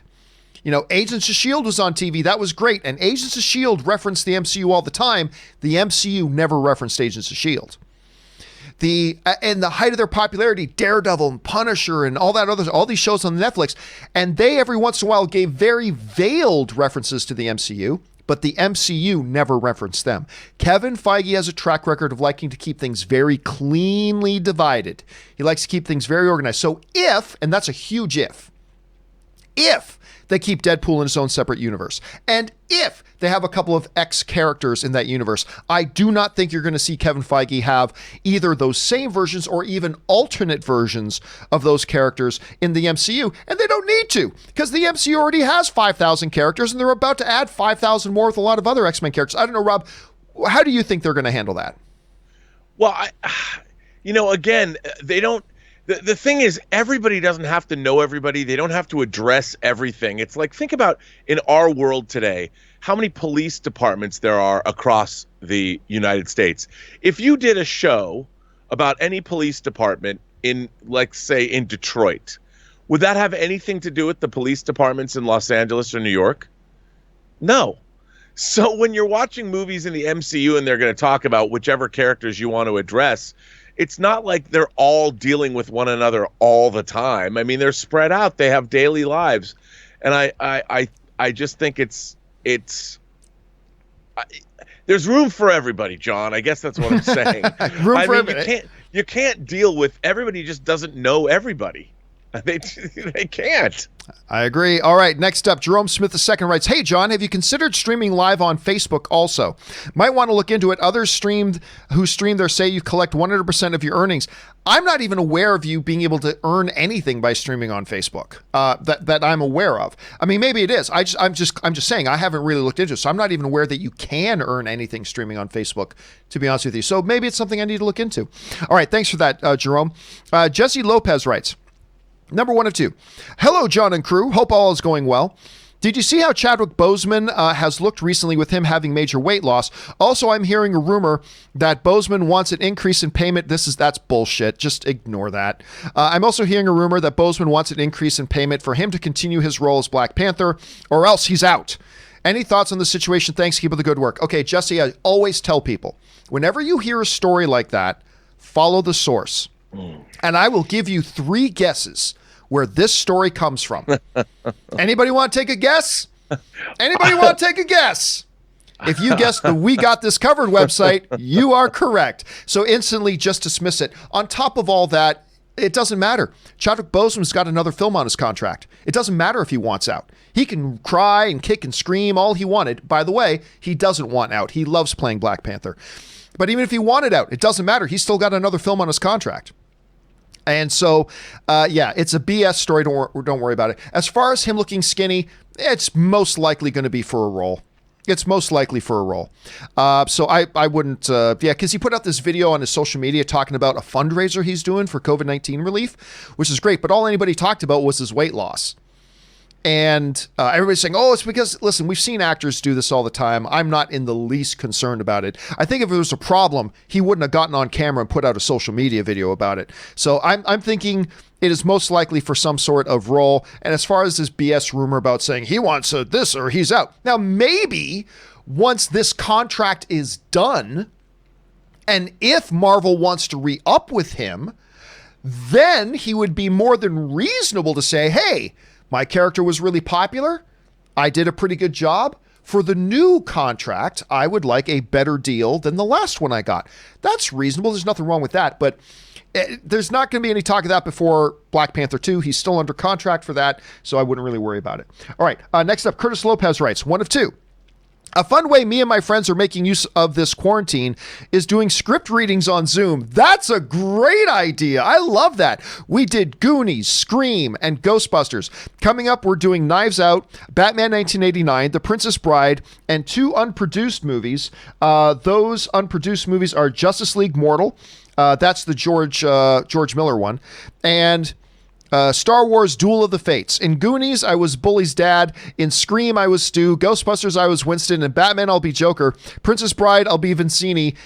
There will be a 3-3. We'll also do Knives Out, where I'll be Michael Shannon's character. I love Michael Shannon's character. That in Justice League Mortal, I'll be Green Lantern / John Stewart, and in Duel of the Fates, I will be Luke. That is such a great idea, because like me and my friends, we're getting together like several nights a week playing like online games, and we've got our Dungeons and Dragons group we're playing over Zoom and stuff like that, and using Roll20 to do that as well.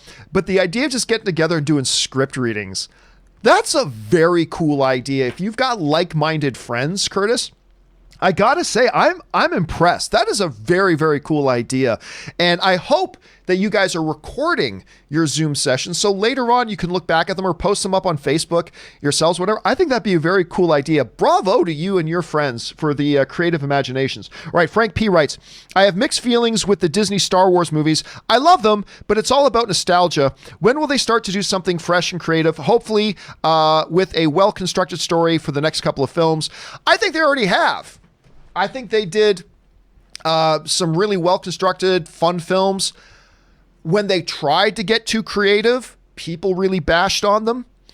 So it's not about doing this, that, or the other thing. It's just about, as Rob would often say, making good movies. And Rob, I think to a lot of people, it is a mixture of liking one thing, but nostalgia. Nostalgia sometimes can be a double-edged sword, though.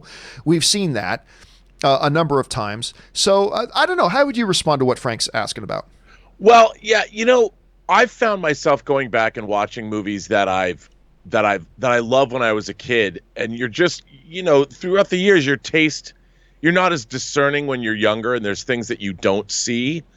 And then when you go back and you watch them as an adult, I find myself struggling sometimes with things that I love that I look at now and I'm like, okay, it wasn't that good, but I can't get past how it made me feel at the time. And I don't think you should have to. Like, if you like something, look, dude, I hate the Goonies. I don't have any. Then you're going to love this, Rob. You're going to love this. Breaking news. Your timing, Rob, could not be more fortuitous. Uh-oh. Breaking news.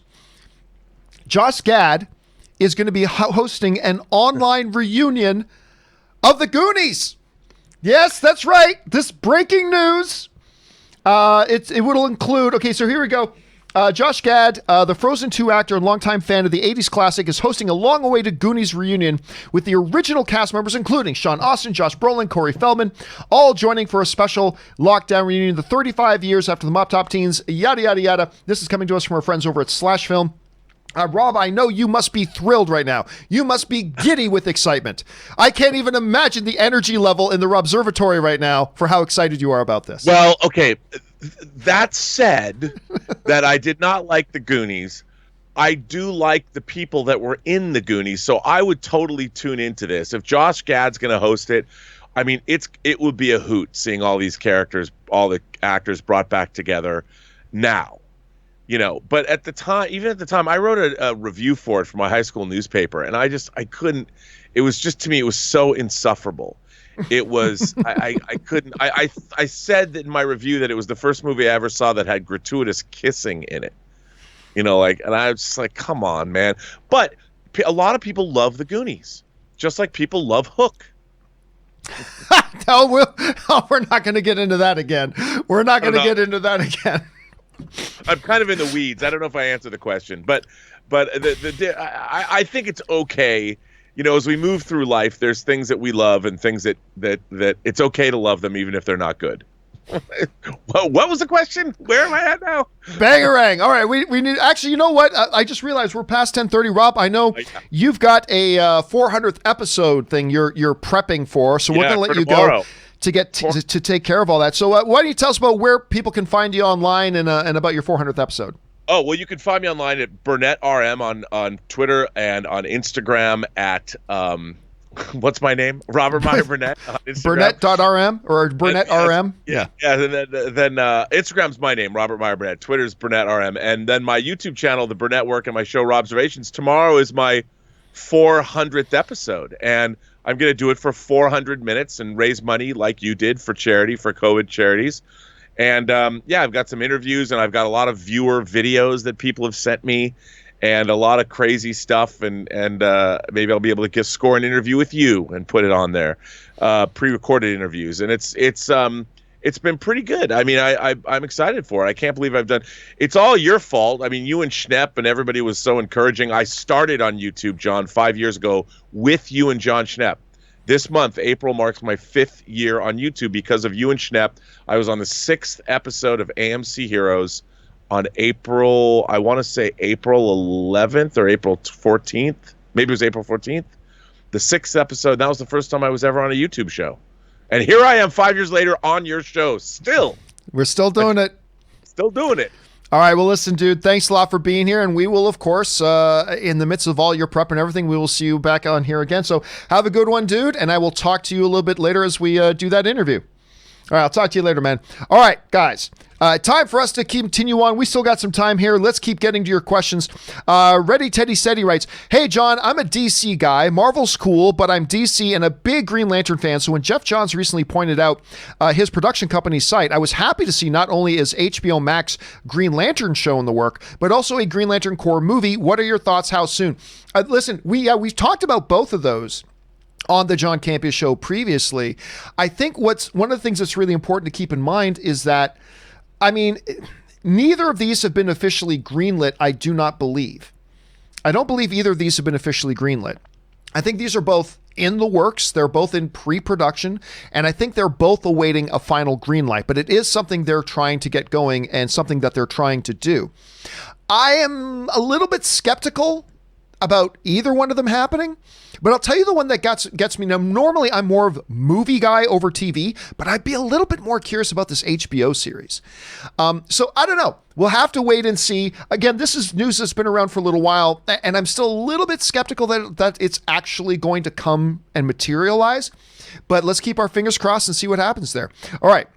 Frank P. writes, "I hope they will just reboot their DCEU with a brand new Justice League film with a new cast and a new story. I think they already gave up the idea of a cinematic universe and just doing solo movies with their successful characters, Wonder Woman, Aquaman, Batman. Here's the thing. What they're not going to do is reboot an entire new universe with an entire new set of actors playing various Justice League characters while they also have these other standalone movies going on at the same time.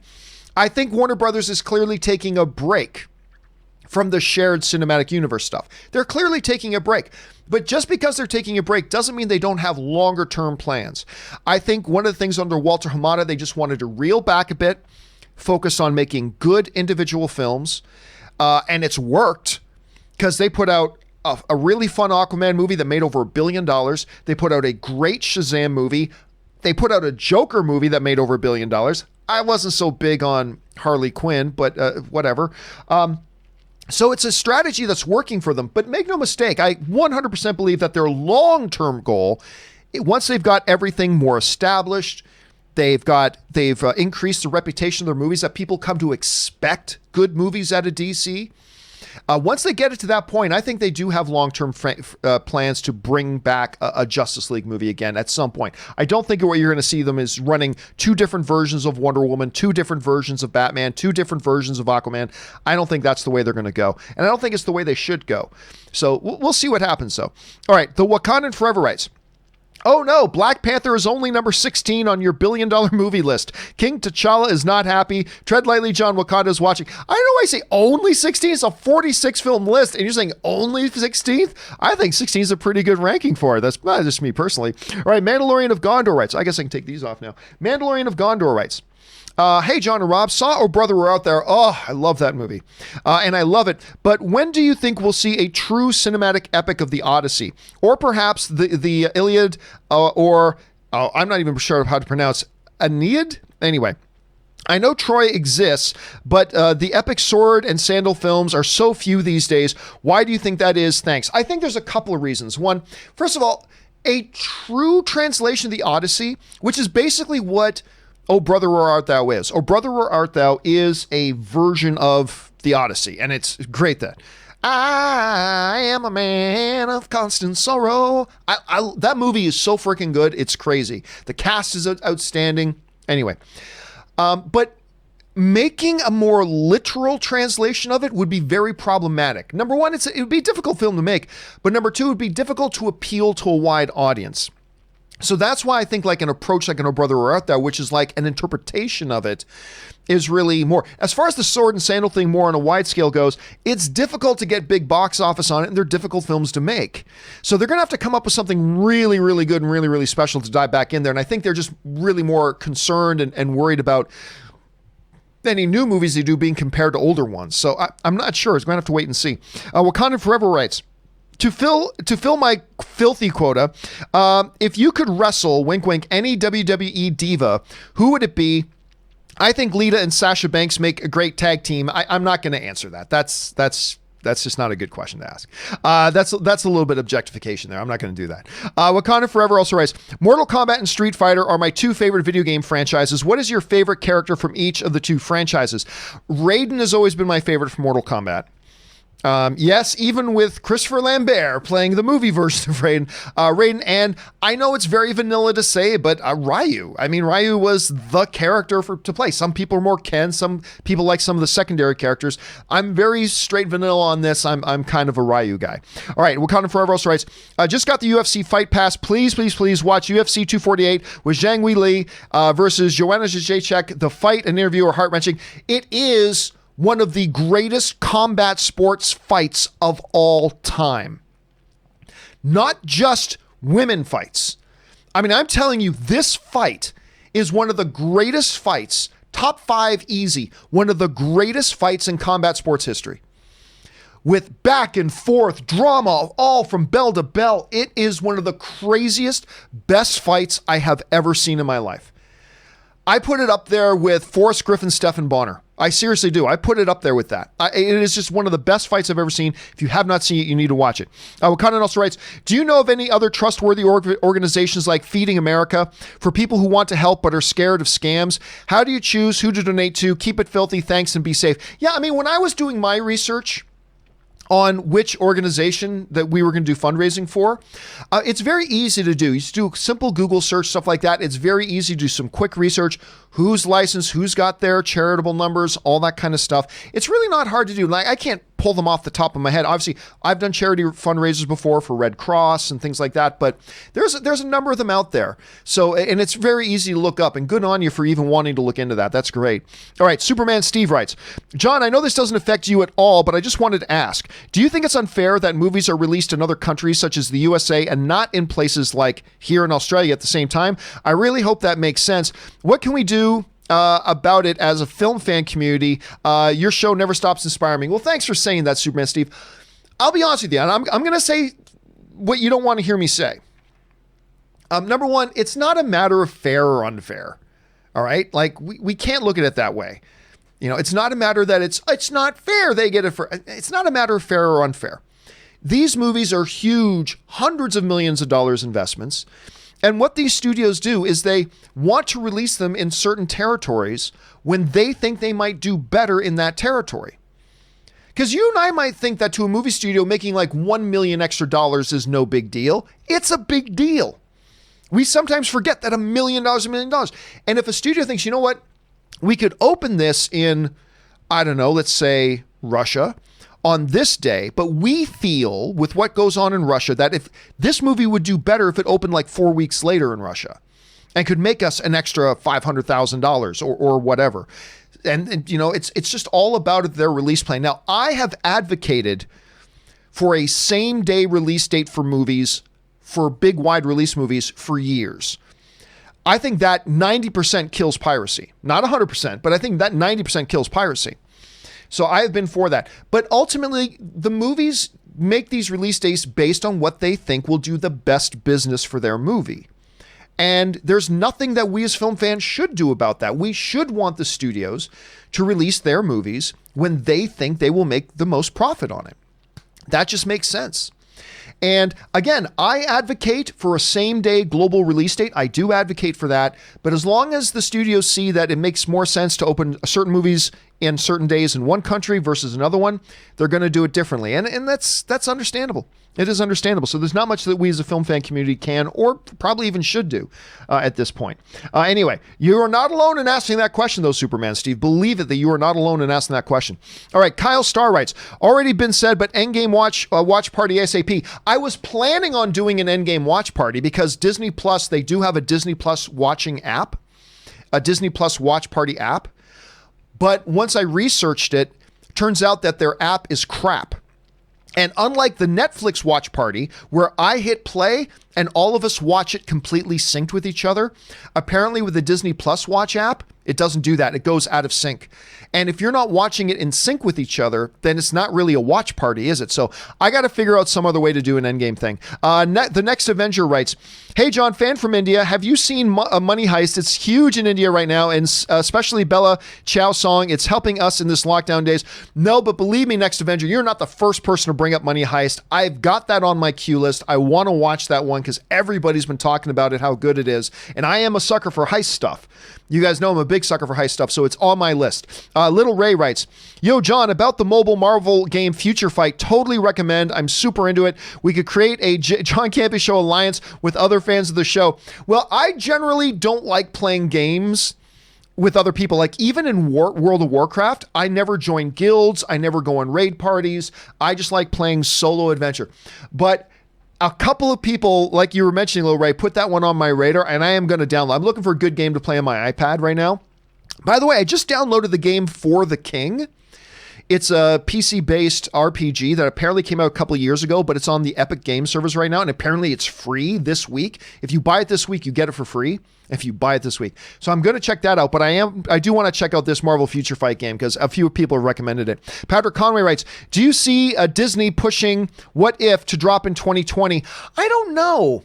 Like, I'll be honest with you, it's a show that I'm curious about, but I'm not that interested in, to be honest with you.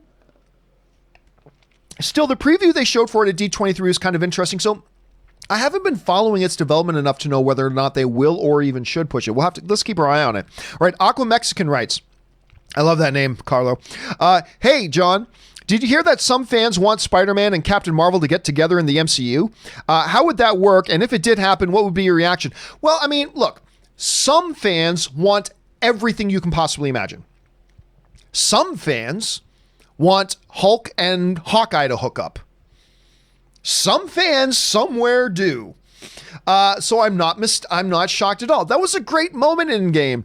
He's like, I'm Peter Parker. Hey, Peter Parker. I mean, it was a cute moment. It was a cute moment.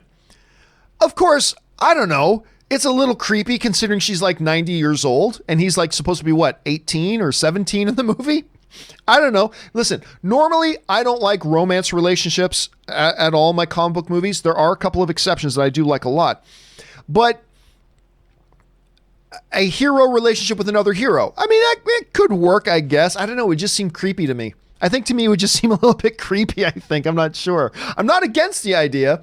I just think, hey, Peter Parker. I just think it seems a little bit creepy. That's all. All right. Ryan Lohner writes, at least Ezra had the decency not to pull this crap until after Crisis. Let's get the movie Flash. Oh, wait. Well, maybe Chloe from Smallville. Oh, shit. Yeah, with her little problems. How about Luthor from Superman Returns? Ooh, a little spacey thing in there. Goddamn. Yeah. Why cannot these people involved in comic book properties keep their shit together, man? Why can they not do that, Ryan? I think you raise a very big question. We need to launch an investigation. Find out why can people in comic book movies not keep their crap together. All right, Aqua Mexican Carlo writes, currently in the comics, Superman has revealed that he is also Clark Kent to the world. It's not a bad story, but do you think the Daily Planet would have to fire him for writing stories about himself? Oh, yes. Oh, yeah, they would. Yeah, instantly. And pretty soon, and actually, if it was in the real world, it would launch all sorts of investigations in the Daily Planet. They would be totally shut down for writing biased things and all that kind of stuff. Yeah, I think it would be a very big controversy. Again, if we're going to try to translate that into the real world, but if that happened in the real world, yeah, I think that would be a significant problem for them, buddy. I think you're 100% right about that, Carlos. I think that would absolutely be a problem. All right, Chris Hunt writes, public service announcement, Beastie Boys story on Apple TV is so dope. I'm very much looking forward to watching that. Because, I mean, I was just old enough that, like, when Beastie Boys were coming out, like, with License to Ill and all that kind of stuff, I still remember when they were on the Arsenio Hall show, but Joan Rivers was hosting the Arsenio Hall show, because I can't remember why he was out for something. But Joan Rivers was hosting the Arsenio Hall show, and it was the first TV appearance for the Beastie Boys. And they were performing a cut from License to Ill. And whether it's No Sleep Till Brooklyn or whatever, I have loved the Beastie Boys for a very long time, and I'm very excited about watching that. Thanks for the input on that, Chris. Jesse writes, started a rewatch of my favorite animated series, Avatar: The Last Airbender, and was surprised to see Dave Filoni actually directed the first 2 episodes. Hey, listen, Dave Filoni's got a track record with animated stuff, man. There's no doubt he's definitely got a track record with animated stuff. I've still never checked out Avatar: The Last Airbender animated show. It just doesn't look like it's a show that would be for me. But then again, to be fair, I didn't think the Harley Quinn animated show would look like it would be for me either. And I have a lot of people I know, including like a Chris Carr who talks about it all the time, who really, really love that show. It's like somebody mentioned it earlier in the program today. So I'm going to have to sit down and actually check it out at some point. All right, Jesse also writes, watched Extraction this weekend and think it's a decent B-level action movie, though I was impressed with the 12-minute one-shot action scene with no visible cuts, especially from a first-time director. Listen, I'm telling you what, because the first-time director is also, this is where the strength and the weakness of Extraction is. He's like a stunt coordinator. He's a stunt man and stunt coordinator. When you understand that, everything that's great about this movie and everything that was weak about the movie makes a lot of sense, because the action in this movie is stupid good, like stupid riveting, stupid exciting. Like, just, they do a great job with it. Everything outside of the action, in my opinion, was pathetically weak, like pathetically weak. When the bullets start flying, this movie grinds to a halt. The emotionalism is super artificial. It creates these scenarios that are just laughable. And it's just like, I'm sad, Chris. I don't know. To me, the movie's a poor movie with stupidly good, entertaining action, including that car chase scene and the combat scene that you're talking about in particular. But when you think about the fact about who the director is, I was like, oh yeah, that's why the action was so damn good, because it's a guy who knows his action. It kind of makes sense, Jesse. All right, Avery Zavala writes, who has been your favorite voiceover character in the MCU? Mine was James Spader as Ultron. Taika Waititi as Korg is a close second. I've got to agree with James Spader as Ultron. I would say a close second would be Josh Brolin as Thanos. I mean, you can make the argument that he wasn't just a voiceover, though. He was actually him doing the motion capture and everything. I get that, but I would still put him a close second. And by the way, just Paul Bettany as Jarvis. Like, before he was Vision, Paul Bettany was the voice of Jarvis. And I thought Paul Bettany was great in that too. But yeah, I will concur with you on this, Avery. I think James Spader just killed it with his vocal performance doing Ultron. I thought he just killed that. All right, Casper Arrow writes, Hello, John and Rob. I have a love-hate relationship with Stanley Kubrick. I really love Dr. Strangelove, Paths of Glory, and Spartacus, but I truly dislike/hate The Shining, A Clockwork Orange, and 2001: A Space Odyssey. Thank goodness Rob's not here right now. Do you feel similar with any other filmmaker? Well, listen, every filmmaker, I say this all the time, has bad days at the office, no matter how good they are. Like, so far, Christopher Nolan hasn't made a movie I dislike, but he will. At some point, he'll make a movie that I dislike. Even Steven Spielberg, who I think is the greatest filmmaker of all time, he's had a bad day or two at the office. I don't like The Terminal. A lot of people do. It's got the great Tom Hanks in it, but I didn't like The Terminal. But every director has, listen, making good movies is one of the most impossible things in the world. So when you get a director who can do it really consistently and great, that's awesome. But even they will once in a while make a film that doesn't stand out to you. So yeah, I would concur with you on that, Cass. I mean, those films you're mentioning by Kubrick that you dislike, I think are great, but again, all films are subjective, and every filmmaker's going to have a bad day at the office. All right, Cervantes Family writes, one of two. Hey, John, first time using the Super Chat. Well, thank you so much, man. I appreciate that. I wanted to know if you have ever seen the movie Dreamcatcher. Yeah, it's got Morgan Freeman in it. It was directed by, I believe Lawrence Kasdan directed that film, which is the dude who wrote the script for Empire Strikes Back and stuff like that. Anyway, let me finish reading that. I want to know if you've ever seen the movie Dreamcatcher. You know what? Donnie Wahlberg, and I remember it too. Donnie Wahlberg was in there. If so, did you like it? I didn't know about this, but apparently it was a bomb at the box office, which surprised me because I love this movie. Many thanks and bring on the filthy. Well, dude, it doesn't matter if it did great or badly at the box office. You enjoyed it. I did not. I actually didn't think it was a really cool concept for a film. Unfortunately, I didn't enjoy it all that much, to be honest with you. But the fact that I didn't enjoy it all that much should not take away in the least the fact that you did. That's the important thing. If you enjoyed it, you hold on to that. Don't let the fact that it didn't do well at the box office so that I don't like it take away your enjoyment for it. If you liked it, that's great. And I'd like to see Lawrence Kasdan direct more, to be honest with you. Anyway, Bobby Finstock writes, you might have covered this before. Anyway, I think people are overlooking the fact that studios will now spend millions more to advertise their movies again for all movies that are being moved. This will affect how much they have to make in profit. Oh, absolutely. That's why they're being very cautious about when to go full blown. Like even with Tenet. Warner Brothers and Christopher Nolan are committed to keeping that July release date if the theaters are going to be open. But the reason they're not dumping money into marketing right now is because they want to make sure they're not wasting marketing dollars. Because if they start dropping $25 million to do a little marketing push right now, and then in 3 weeks we realize, oh, you know what, in July theaters aren't going to be open. Well, now that's $25 million that was just wasted. Now you got to make even more money to make up for that $25 million you wasted. I mean, so absolutely, Bobby, you're 100% right on this. This is something they have to be very careful about. They have to be very strategic about it. And that's why they got to take their time with it too. And a lot of them are just staying quiet on it and they're making bumps. And the planning of your marketing campaign is a lot more important than I think we often give it credit for. All right. So good observation on that, Bobby. Josh Phillips writes, an employee working on Last of Us 2 has leaked footage online with major spoilers. I've not heard about that.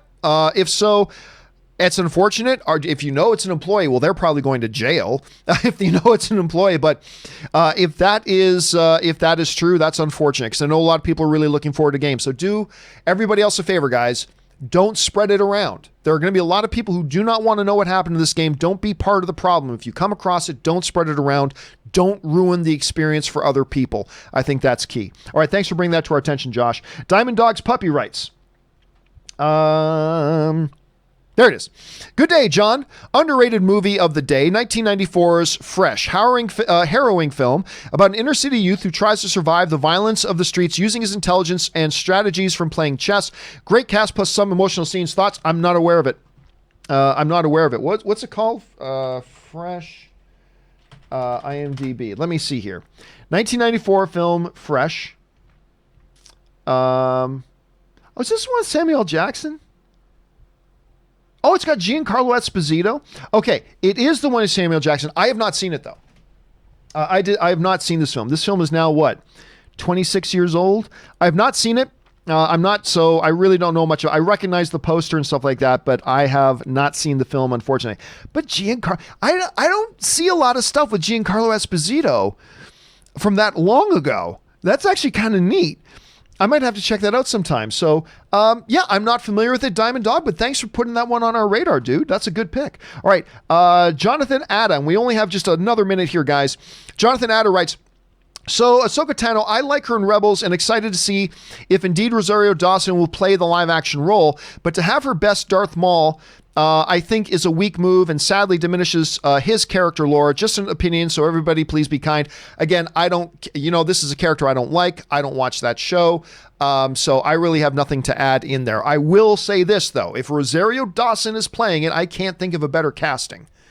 Despite the fact this is a character I don't even like. So there's that. Kevin Yu writes, hey, John, I hope that you and Ann are safe and well. We are, thank you. And it has been revealed on John's production company website, Mad Ghost, that he will co-produce the Green Lantern HBO series with Greg Berlanti. How confident are you on Jeff Johns given his track record? Well, it really all depends on how involved he is or isn't. I don't actually have a lot of faith in Jeff Johns when it comes to the film medium, whether television or movies or whatever. I actually don't have a lot of faith in him. I haven't seen anything to feel really enthusiastic about him. But it's important to point out, I'm not negative on him either. And on top of that, we don't know how involved he actually will or won't be. And I'm not even sure that, again, we addressed this a little bit earlier, that this is something that will actually happen or not. So not 100% sure about that. All right, last two quick questions here, guys. I'm going to rip through these. Aaron writes, hey, John and Rob, was watching Perfect Strangers on Hulu, Perfect Strangers, and was just thinking of the genius that is a Miller Boyett Productions. Great shows, how it led to TGIF. How do you think that era of TV is gone? I don't really know. I was never a big TGIF, like, thank goodness it's Friday. I was never really big into that stuff. And it's been forever since I saw Perfect Strangers. All I can tell you is that Cousin Larry is in one of my favorite comedies of all time, Noises Off. He's great in that. He has very quietly kept working, by the way. He's in a lot of television stuff. Anyway, so I don't know. I don't know that I watched a ton of TV back in that era. I mean, there were certain shows I watched, so I don't know. It's a good question, Aaron, I should say, but I'm not really sure, to be honest with you. All right. Next one is Dark Helmet, but you know what? It's a $50 question, and I don't want to have to ring through it in 30 seconds or less, so I'm going to save this one, Dark Helmet. Yours would be the first question that we answer on tomorrow's show. So, Dark Helmet, yours will be the first question we answer on tomorrow's show, so hang tight, and we'll get to that. I just don't want to have to just spend 20 seconds on the show, because we are over time right now, so we're going to have to shut things down. So that will do it, guys. For this installment of the John Campea Show, thank you so much for being here and being a part of the show today. It's always an honor that you guys would spend part of your day with us here on this show, and we appreciate that. And a special thank you to all you guys who did send in those questions. Number one, because you gave us great fun things to talk about.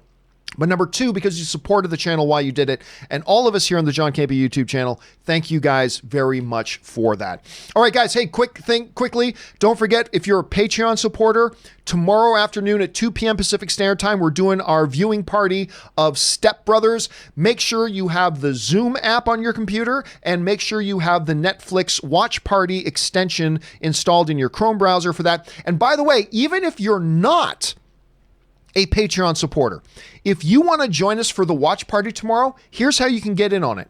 Go over to Feeding America's website, make a donation. They're doing their best right now to help people who are really being hard struck by this whole COVID-19 shutdown. The organization is Feeding America. Go to their website and make a donation, any size, and then email me a copy of your receipt. Block out any personal info. I don't know if there's personal information on receipts or not, but if there is, block it out. And email me a copy of the receipt to john@thejohncampeashow.com. That's john@thejohncampeashow.com. Email me that receipt, and I will send you, just before we start the live stream watch party, I will send you a link so you can come in and join me and the Patreon supporters. So get to hang out with the Patreon supporters, watch Step Brothers together, and you're going to be helping people who need help the most right now. So go on over and do that. All right, guys, that will do it for me for today. Thank you so much for joining us. My name's John Campea, and until tomorrow, guys, bye-bye.